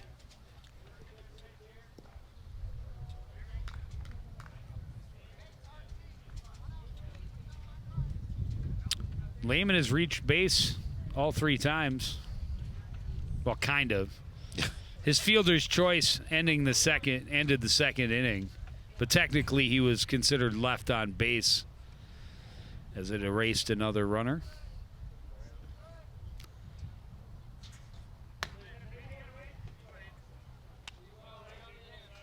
Outside, 1-0. You talked about Casey Trapp continuing to stay out on the mound here. We did see last inning a little bit of work in that Shark bullpen.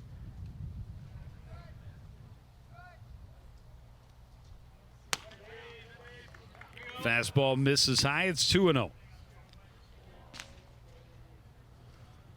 Auger. Ole.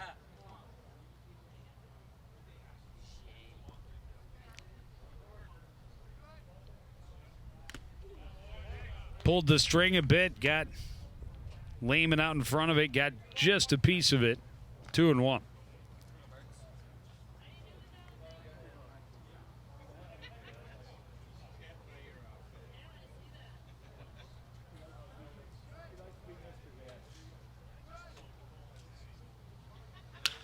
Fastball hit right back through the middle. They're going to wave Bates. Here comes the throw from Pearson. It's in time, and he's out at the plate. Great throw. Wow. From center field by Brian Pearson. Yeah, Pearson just threw a rope in there. Bates easily cut down at the plate. I mean, he just threw that thing on a rope, right? I mean, it's about as good a throw as you can throw to make that play. Radchek able to easily put the tag on him, and Bates disappointed. So Lehman moves over to second on the throw. So still a runner in scoring position, but now 2 away for Kyle Schnobrick.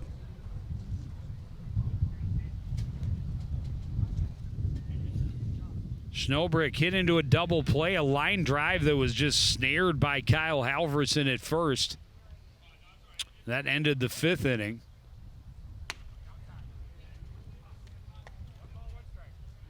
Curveball misses outside, 1-1.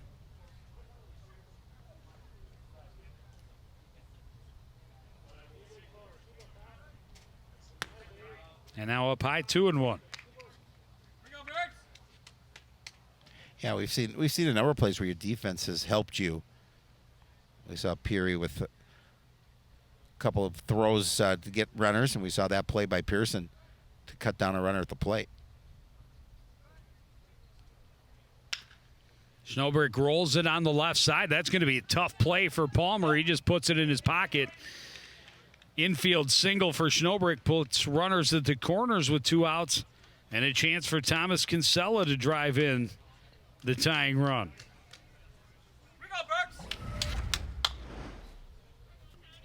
And really not much play you can make on that. You're not gonna get the runner at first, and that was the smart play. Just as you mentioned, tuck it. Just get that third out here at the plate. Back-to-back hits, and Kinsella laid on the swing, got tied up a little bit. It's 0-1.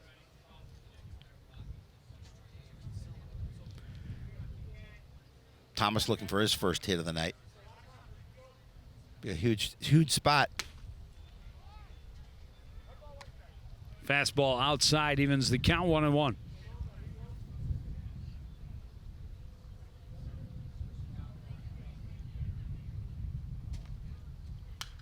One foul back and out of play.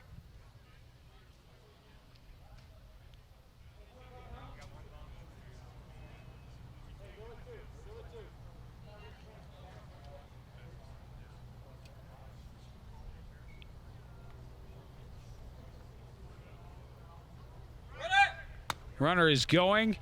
A double clutch, and I don't think he would have thrown anyway, knowing that Lehman's speedy over at third.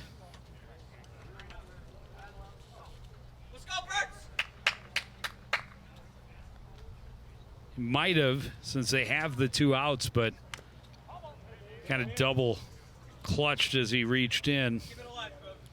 2-2 as Kinsella fouls it away. Yeah, the Redbirds just trying to get this run home to tie it up here, as we're moving late in the ball game here, bottom of the 7th inning. Well, and now with Schnobrick at second, a base hit to the outfield could score 2 and put him in the lead. Up high and a full count.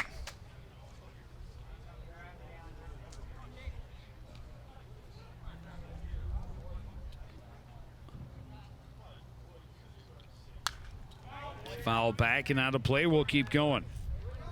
Kinsella doing a good job of keeping his at-bat alive here, just making sure he gets a piece of the ball and protect that plate.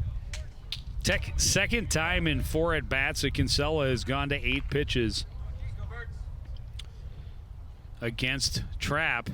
This time he wins the battle. That's going to be a single into left. Kraler is going to throw in, and they're going to hold Schnobrick at third, but the game is tied. An RBI single for Thomas Kinsella. I think we're going to see a change on the mound, I believe. At least Coach Imdick's going to go out and take a visit with him anyway. And he's going to take the ball as well. And a nice outing for Casey Trapp. Excellent. And it is going to be Auger that replaces him on the hill. We'll take a break as he gets warmed up. We'll get back to Wintercrest to finish the 7th after this.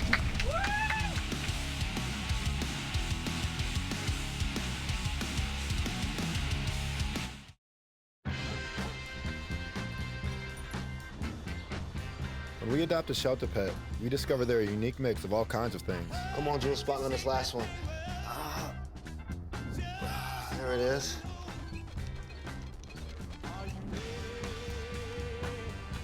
Keep going with it. Leo. They're a little bit of a lot of things, but they're all pure love.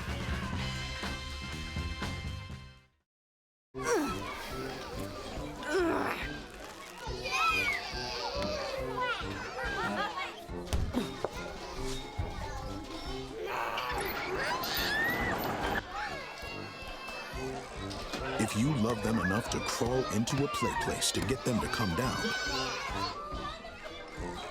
then surely you'll check nhtsa.gov/the right seat to make sure they're in the right car seat. Are you looking for a fun activity for your school or civic group? Volunteer at the Coon Rapids Recycling Center. The center relies on 2 to 3 volunteers every week to help us manage the recyclables that come in and to guide guests throughout the facility. Special events such as paper shredding or the Green Expo require even more volunteers. Stop in and check us out.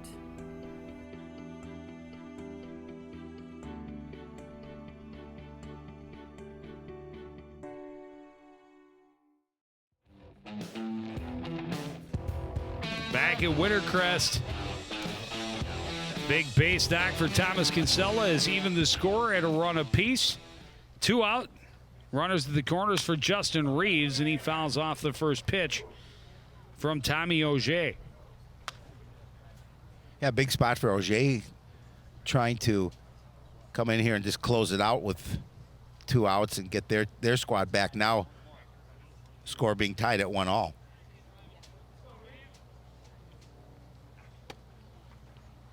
A speed pitch drops early, and it evens the count at 1-1.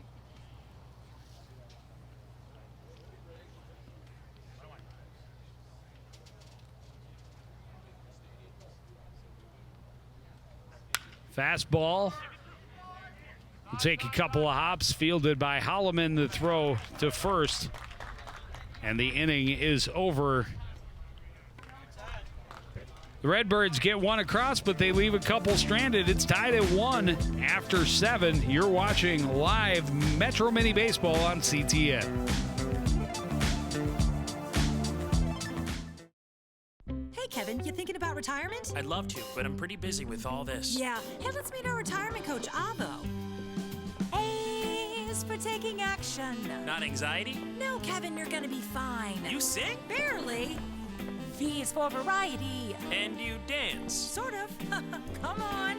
O is for optimize your savings. Let Avo lead the way. Visit aceyourretirement.org today. Nice. Thanks. Jeff Foxworthy here. You know, if you've ever found yourself repeating the same thing for 75 years, you might be Smokey Bear. Only you can prevent wildfires. Well, thing is, there's a lot more to say. Like if you've ever found yourself burning yard debris and then walking away, well, you might be starting a wildfire. So for the love of the outdoors, go to SmokeyBear.com to learn more about wildfire prevention. Roll over. Chance high five. All right. When you adopt a shelter pet, you discover all the things that make them unique. And your mother and... I am totally a hot person. Right, guys? Thanks for being honest. They're a little bit of a lot of things, but they're all pure love. Adopt pure love at theshelterpetproject.org.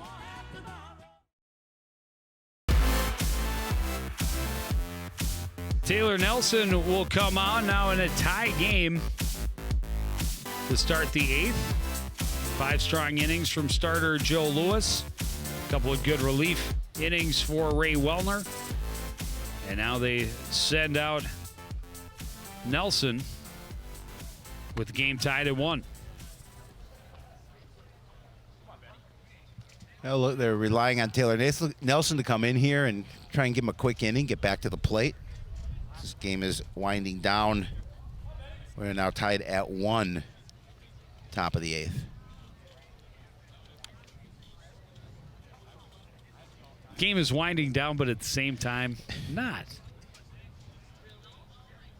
Because it is knotted. It is knotted at 1. That is correct. And it could stay that way for a long time. Well, we've seen 6 innings or 7 full innings of baseball and only 1 run scored. Well, 2. When Mike Burlingame and Jeremy Millington are on the same shoot, anything can happen. That is a recipe for disaster. I was going to say extra innings, but that too. 2-0.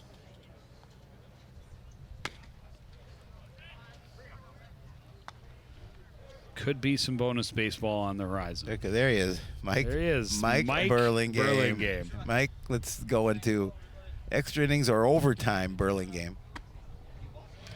4-pitch walk for Ben Palmer to start this 8th inning. Not how Nelson was hoping to start. Nope. Kind of spraying it around all sides of the strike zone, but you may remember Joe Lewis started his outing with a strikeout, or with a walk, and then got 3 straight strikeouts. Jack Kraler fouls this off. 0-1.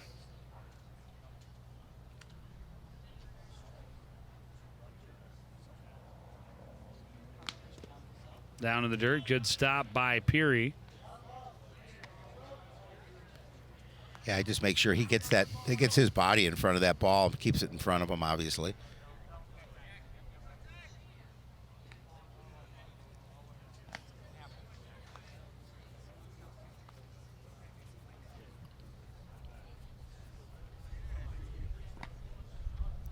Good housekeeping.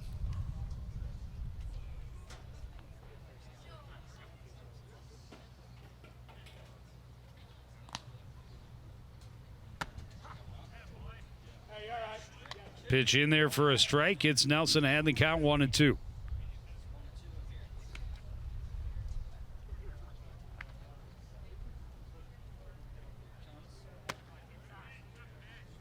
Just inside. Kraler able to lay off, get the count even at 2-2. That didn't miss by a lot.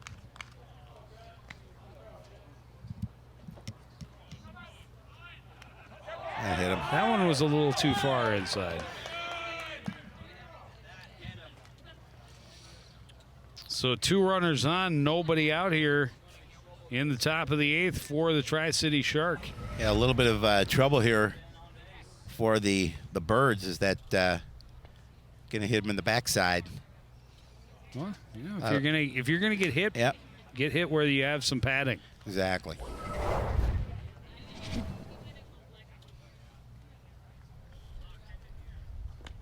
Nelson just needs to find his rhythm here. He's got Casey Leeser at the plate. Leeser, an RBI single back in the 2nd inning, drove in the only run of the game so far for Tri-City. Tried to push a bunt towards first. Locken in wise charge would have been right there.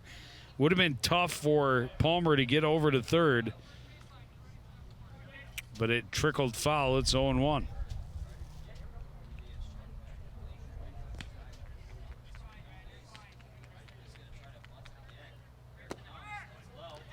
Runner is off. The throw is there. The runner is out. Palmer tagged out as they tried to bunt, but no contact was made. A pitch down low.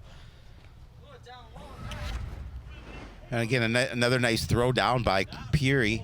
His third runner thrown out here today.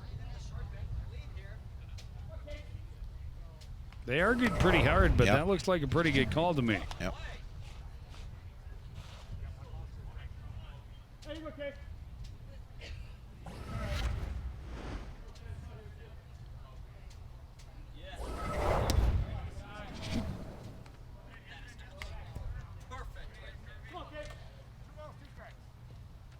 Two and two. Now they count to Leeser.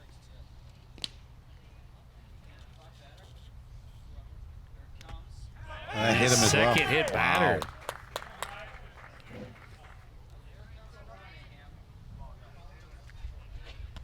I think we're going to see a change here. Jeff Lindstrom's going to take a walk out to the mound.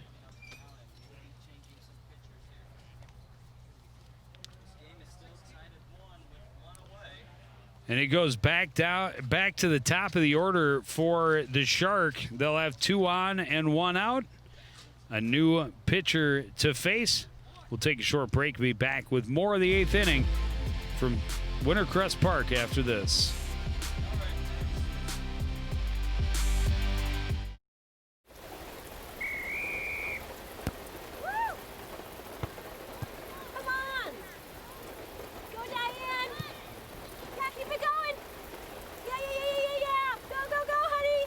If you love them enough to drive an hour to cheer them on as they get beat 11-0 in the rain, then surely you'll check NHTSA.gov/the-right seat to make sure they're correctly buckled in the back seat.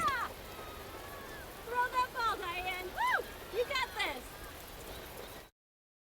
What are you doing in there? What's that? I wouldn't do that.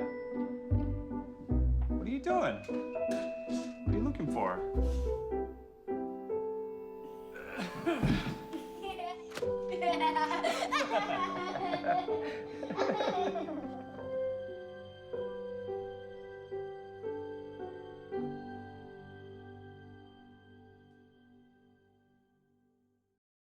One in 3 adults has pre-diabetes. That means it could be you, your favorite brother, your other brother, you, your football buddy, your football buddy, you, your plumber, Breathe right into your foot. your plumber's masseuse, Yes.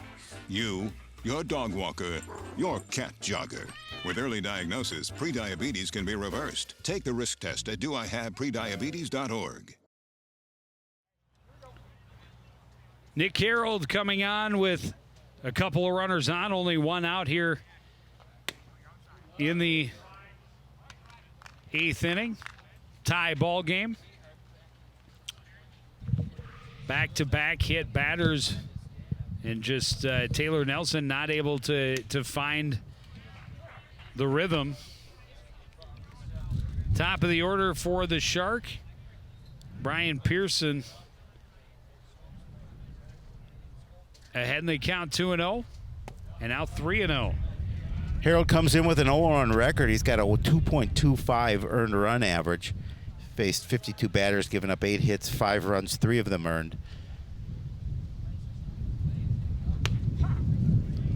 Taking all the way, and Harold able to find the strike zone at the knees, 3-1. He's got 21 strikeouts in 12 innings. That's pretty impressive. But a walk instead will load the bases with only 1 out.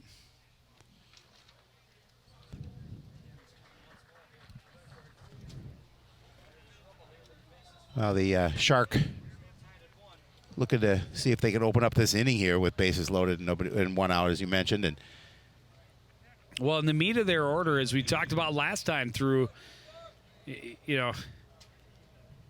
Joe Lewis did such a great job against him. Eric Holloman able to get on base by getting hit not the way he wanted to get there, but he got there last time. But outside of that, the 2, 3, 4 guys have been very quiet. Number 5, number 6, all 0 for 3.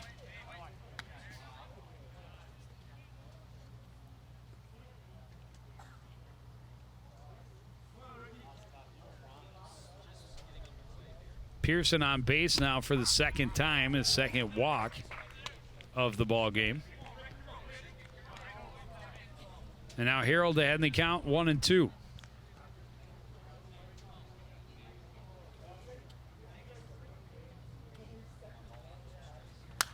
This one skied back and out of play.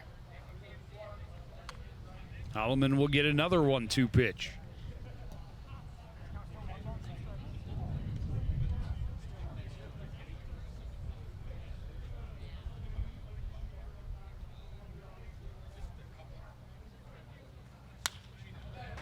Spoils another one and gets to keep going. Again, just getting a piece of that ball, making sure that his at-bat stays. Bases loaded, only 1 out. A tie game here in the top of the 8th inning. Eric Holloman facing Nick Harold. This one hit high into foul territory. Locking in over, trying to get there, but out of reach. And Holloman will get another 1-2 pitch from Nick Harold.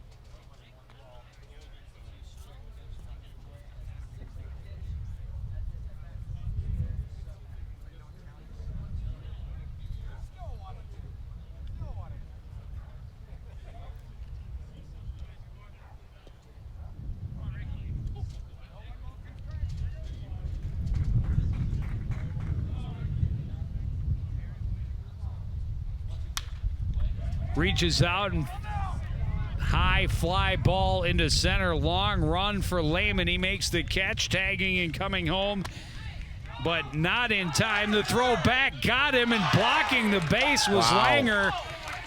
And after all that, the Redbirds able to get out of it without giving up a run.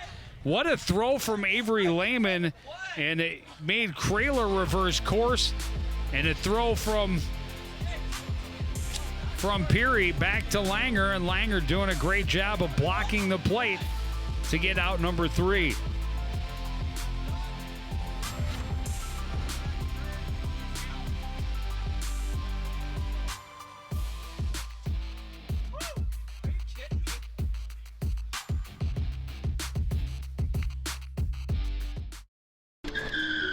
If I could go back and change it all, I would. I think I'm gonna miss you the most. I'm sorry. I'm so sorry. I'm so sorry. Maybe it's just the little moments. If I could go back and change it all. If I could go back, I would. But I can't.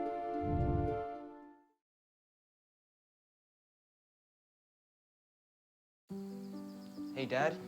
I need your help asking Jessica to prom. Of course. Love is like the ocean. You have to tread the waters. Dad, that's not the kind of help I needed. Hey, Jessica. Will you go to prom with me? Yes. You don't have to be perfect to be a perfect parent. Thousands of teens in foster care can't wait to share their first with you. Another look at it. The catch by Lehman in center, fires it home. And there you see Kraler trying to get back to third, and Langer blocking the way and holding on for what turns into a double play. And a great wasted opportunity for the Shark. You look at it, even the steal when they were bunting to try and move the runners over, which is you'd think the wise move, but the pitcher at that point had not consistently found the strike zone and ended up hitting the batter that was at the plate later. So you would have gotten that base for free. And then, obviously you want to score, but that was not a hit deep enough to the outfield to try and come home. No, it definitely was not. And, topped off by that great throw by Lehman. Paulson leading off for the Redbirds here in the bottom of the 8th inning. Heading the count 2-1.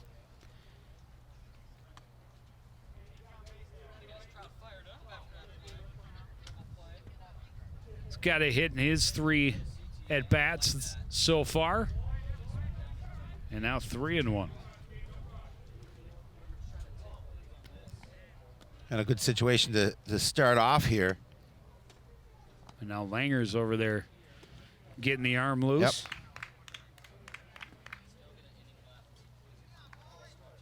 Or no, Snowbrick. That's Snowbrick, yeah. Paulson got a piece of it. Full count, 3-2.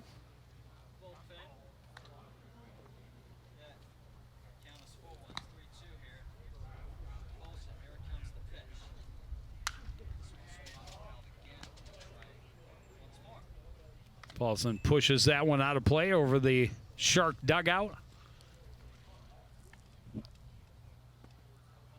We only saw a little of Auger.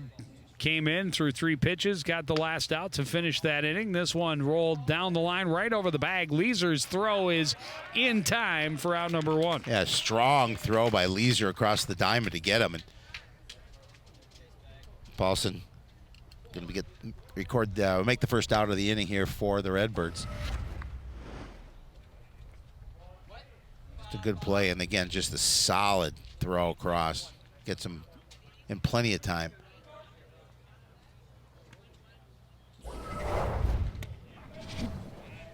Nick Lockinen 1 for 2 with a walk and a single. Takes a fastball for a strike, 0-1.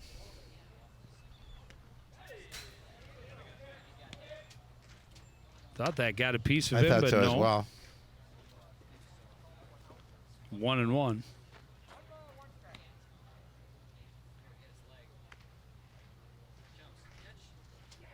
This one hits solidly right back up the middle. Second base knock of the ball game for Lockett.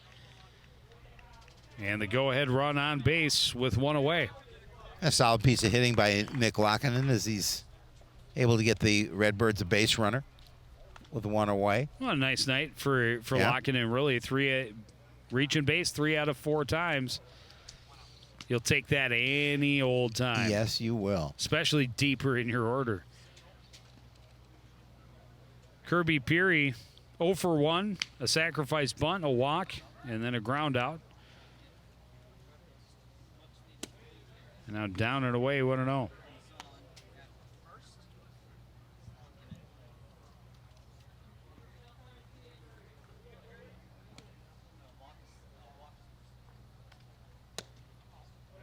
Just low, 2-0.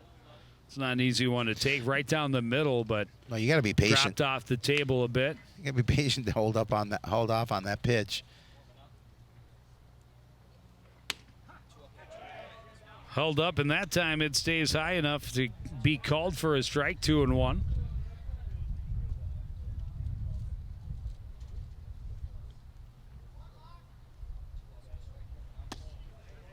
Fastball inside, 3-1.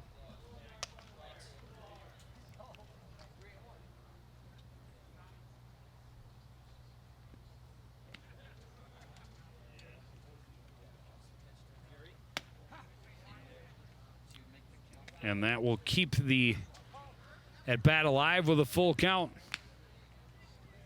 1 out, 1 on for Kirby Peary. Tie game, bottom of the 8th inning. This one rolled to the right side. Holloman charges, scoops, flips to first for out number 2.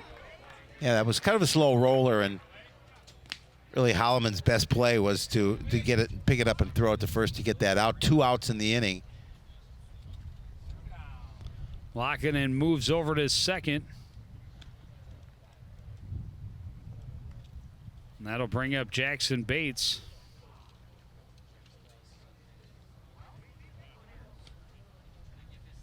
Thrown out, trying to score in the last inning. Trying to score what would have been at the time the tying run.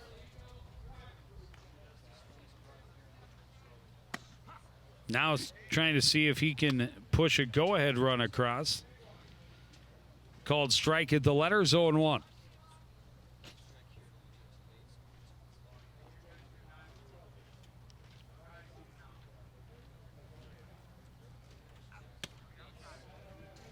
Off-speed pitch misses away, 1-1. Yeah, good patience there just to make sure he didn't offer at that pitch.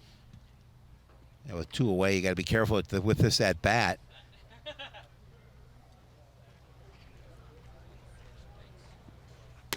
Down and away, 2-1.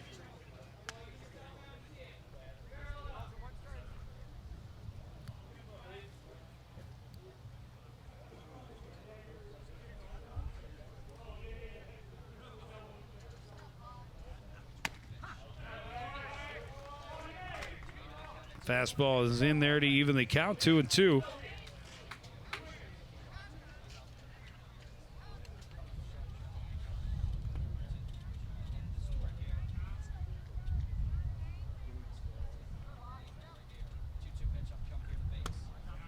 Oh, he thought about it. Laid off, it stayed high, and it's a full count. The pitch had some movement on it.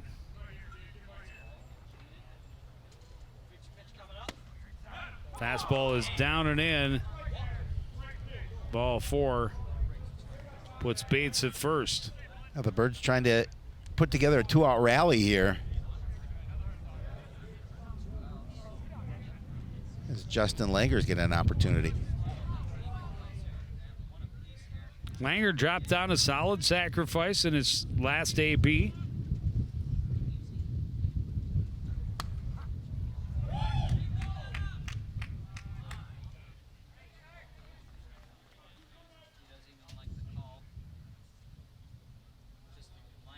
Fastball at the letters, called for a strike.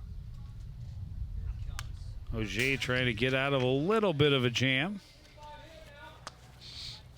Yeah, now a great opportunity for him being ahead in the count at 0-2. As you mentioned, trying to see if he can get his team back to the dugout without any runs coming across, and he will. This one high to center. Pearson will get underneath it, make the catch. And we will go to the 9th inning in a tie ball game. Tri-City 1, Coon Rapids 1.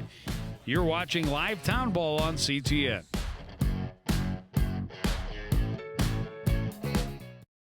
Winston, nice hands, drives and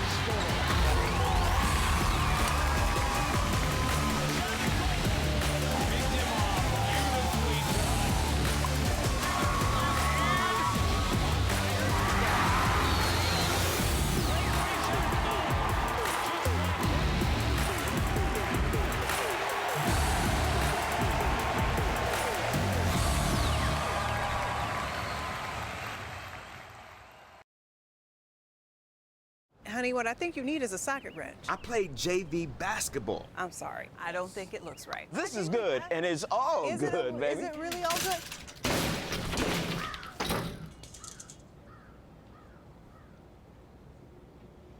If you love me enough to routinely test your handyman skills, not to mention the strength of your marriage, then of course you'll visit nhtsa.gov/therightseat to make sure I'm in the right car seat. I'm gonna call my dad.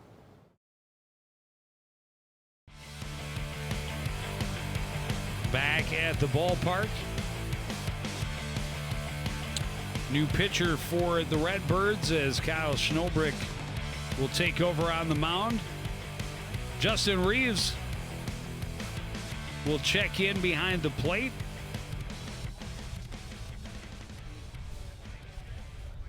And Kirby Peary goes out to right field.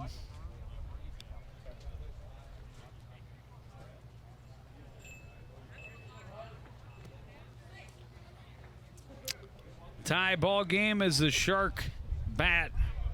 There are 3, 4, 5 guys in the 9th. Kyle Halverson, a couple of strikeouts and a pop-up to first. And a great-looking pitch from Schnobrick to start him out 0-1.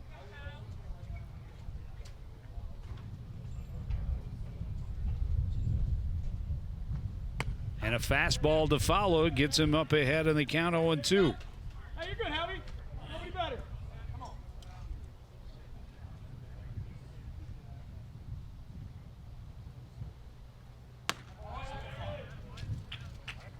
Tried to take him up the ladder. Halverson not offering. 1-2.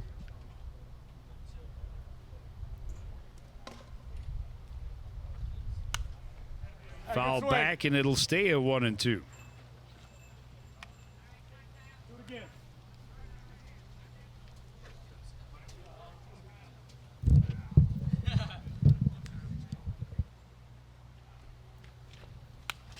Curveball fouled to the backstop. How about we try it again at 1-2?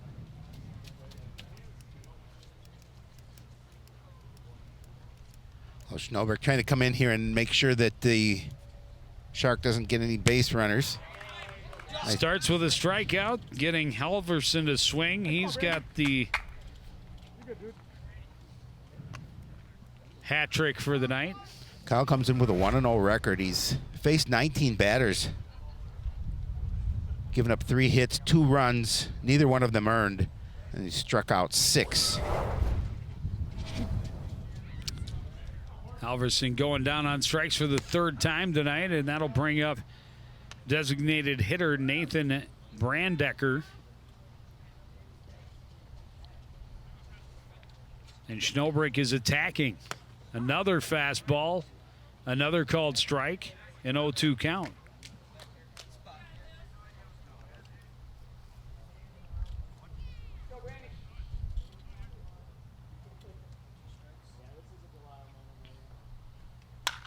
This one hit well deep to left. Going back and stopping in front of the wall to make the catch is Paulson. That's the third time he's got a ball that's gone almost to the well, to the it's fence. The second time it's been off the bat of Nathan Brandecker. I thought that one may have the distance. Hate to have warning track power, but that one looked off the bat like there was no chance it was staying in play. I thought so. But just enough room.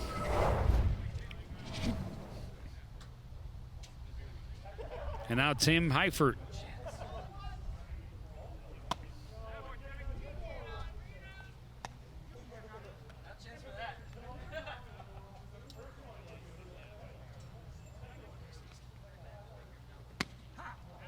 Nice looking pitch right there. He goes back to that breaking pitch, just drops it in after freezing Heifert.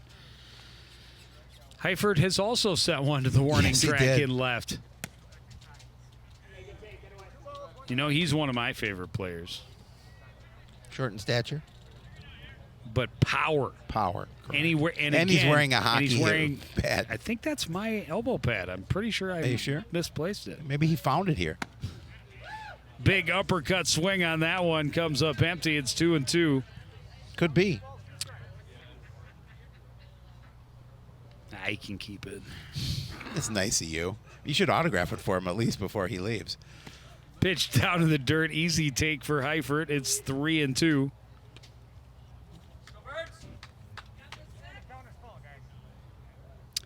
Full count. 2 out here. Schnellbrink looking to have a relatively quick top half of the 9th. This one fouled back and out of play.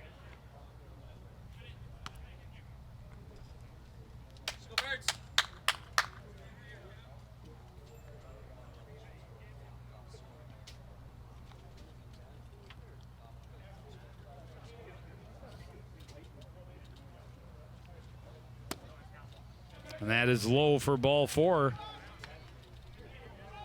Heifert able to work himself on base. So he keeps this top half of the 9th alive for the Shark. Brings up catcher Eric Radicek. Couple of fly balls to center. Ground ball to second. Now with 2 out and 1 on. Top of the 9th inning in a tie ball game. Pitch up and away. Reeves easily snags it.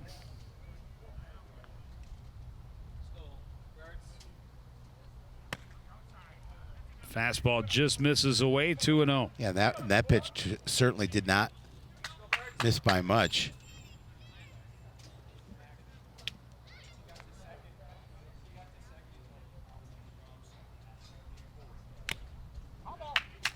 Got a piece of that. 2-1.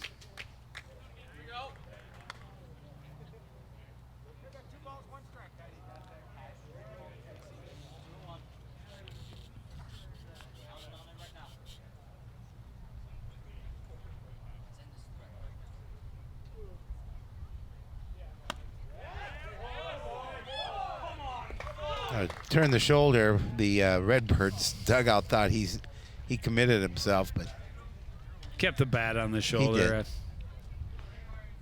I think it's a hard argument to make, but hey, bending the ear of the official, as long as you don't offend his delicate senses, correct, is okay. It's part of the game. No, absolutely is. You can definitely state your case. Count full now to Radicek. Heifert is off. Pitch is fouled back and out of play. So 2 relatively quick outs to start the inning for Schnobrick. But now back-to-back, he's gone deep into the count. This is the 7th pitch to Radicek after a 7-pitch at bat, and it ends exactly the same way with ball 4 down and back-to-back walks. Have the Sharks on the cusp of breaking the tie if they can come up with a big base knock.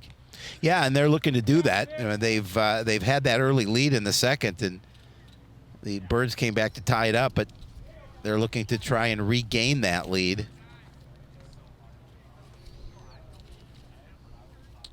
Put in a courtesy runner.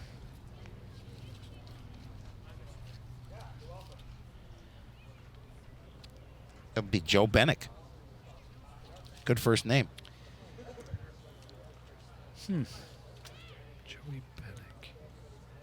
Oh, That sound imagine familiar that to you? is the same Joey Bennick that played hockey for St. Francis and then later for St. Cloud State. Very well could have been.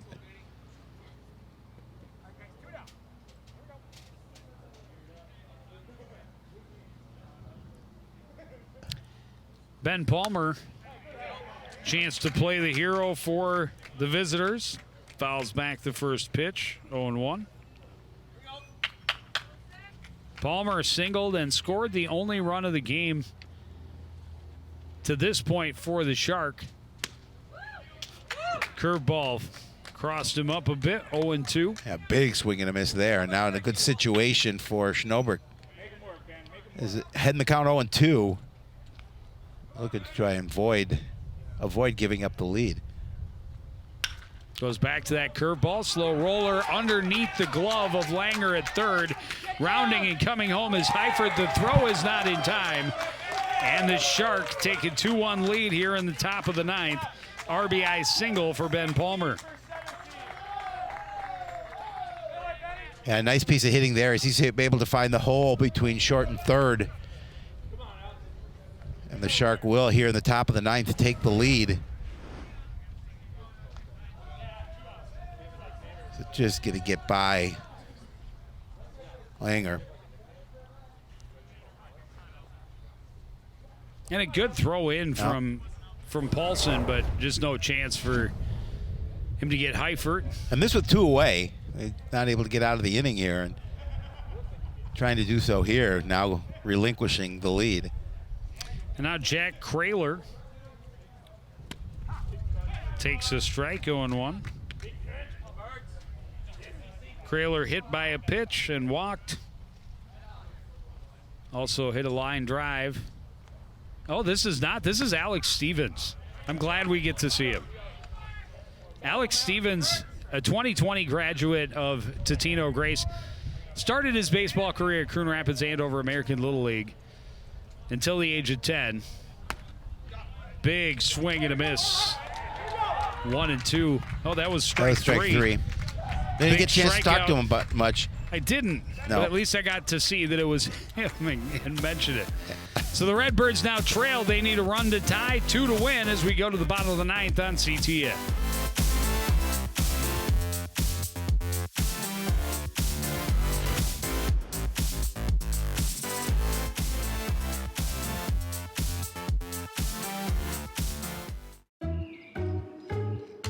After quarantine, everyone's bound to look a little different. Some people gained a little weight, others lost some.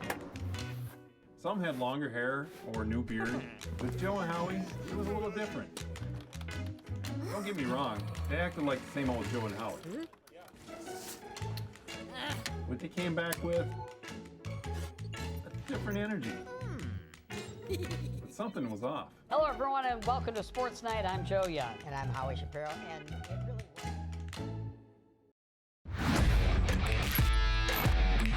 Watching your favorite Cardinal sports live is getting even easier.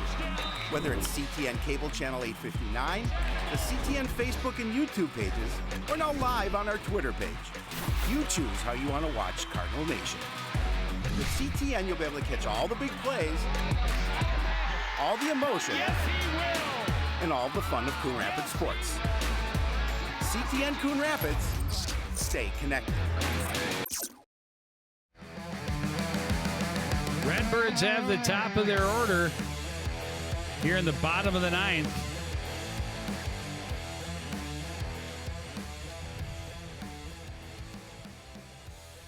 Auger trying to finish. This one skied by Lehman, backing out of play. Shapiro dives, and I think he skinned his knee. Somebody get the trainer. Anybody got a Band-Aid? Get the trainer. Get the trainer. I almost caught it. Speaking of catching it. Lehman takes it off the front leg and will go down to first, representing the tying run. He'll take one for the team to get on base.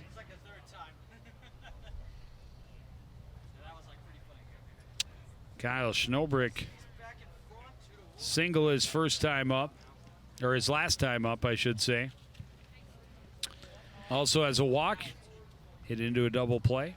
I'd like to repeat that here. Not hitting into the double play. No, get the single. Sorry, my bad. Timing wasn't perfect, relatively speaking. This one fouled back and out of play. Well, he hit the double play pretty hard on a line to first base, and Avery Lehman was the runner at that time as well, and there was just no chance for him to get back. Great snag by Kyle Halverson on that play, the unassisted double play.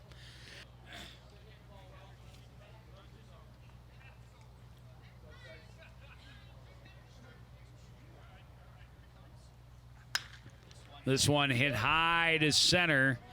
Underneath it is Pearson. He makes the catch for out number one. Yeah, Schnobrick got underneath that pitch just a bit and gave it a ride to center field.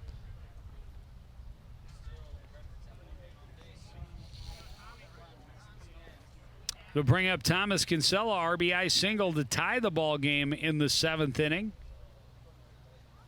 Coach Lindstrom is going to take a walk and talk to Thomas a little bit.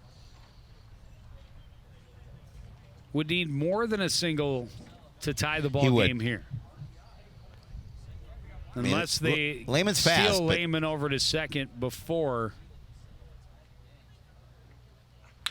First pitch hit solidly to left. On a bounce to Kraler, solid single. 2 on with 1 out. Yeah, he jumped on that first offering. The Birds have something cooking here in the bottom half of the ninth, looking to, at a minimum, tie it up. On that tying run, as you mentioned, a lot of speed for Avery Lehman. Yep. And now into scoring position with Justin Reeves.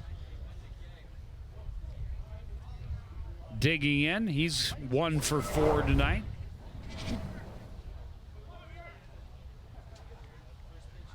First pitch, high fly ball towards left center. Underneath it is Pearson. That is out number 2. And Lehman thinks about it but stays at second base. And the Redbirds down to their final out.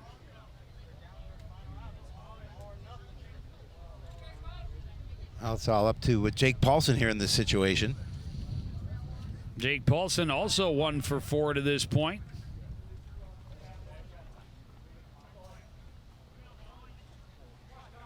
Single to tie. 1 over the fence, walks away a winner. Love to see it.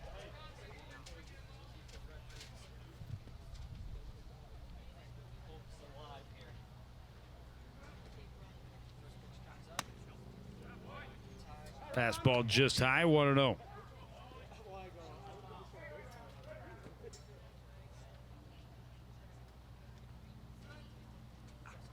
This one hit left side, takes a funny hop off of Leeser. Lehman turned big and then goes back to third base. As there was no one covering, so I'm going to have to call that a single. That's just a funny hop. Not much Leeser could do with that. It took a really weird hop up off his shoulder. At least he made contact, able to keep it in the infield. If this ball gets by him completely, then Lehman's scoring easily. Now Nick Lockinen, he's 2 for 3 with a walk. Hit to the gap, scores 2.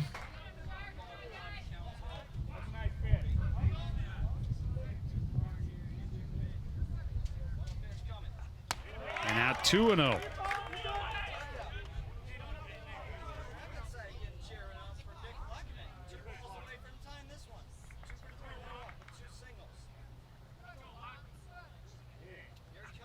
This one hit to the right side, a base knock. They're going to send Kinsella. Here comes the throw from right. It is not in time.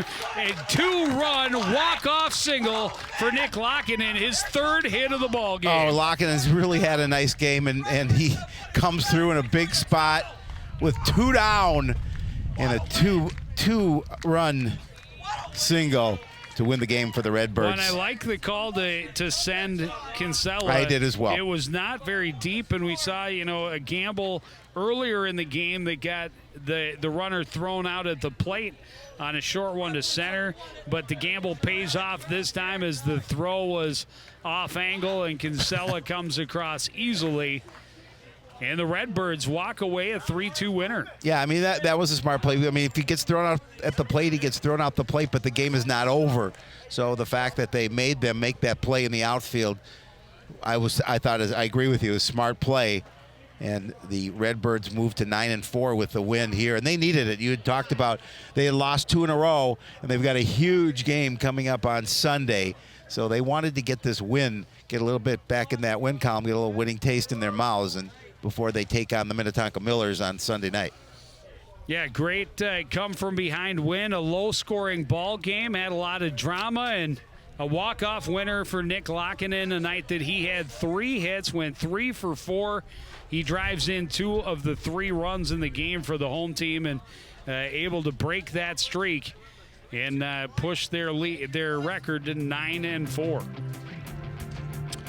But that is going to do it for this edition of CTN Sports. Again, the final score from Wintercrest, it's Coon Rapids 3, Tri-City 2. Want to thank everybody out there for joining us and continuing to support everything we do here at CTN. For the entire crew, including Howie Shapiro, I'm Joe Young, saying good night.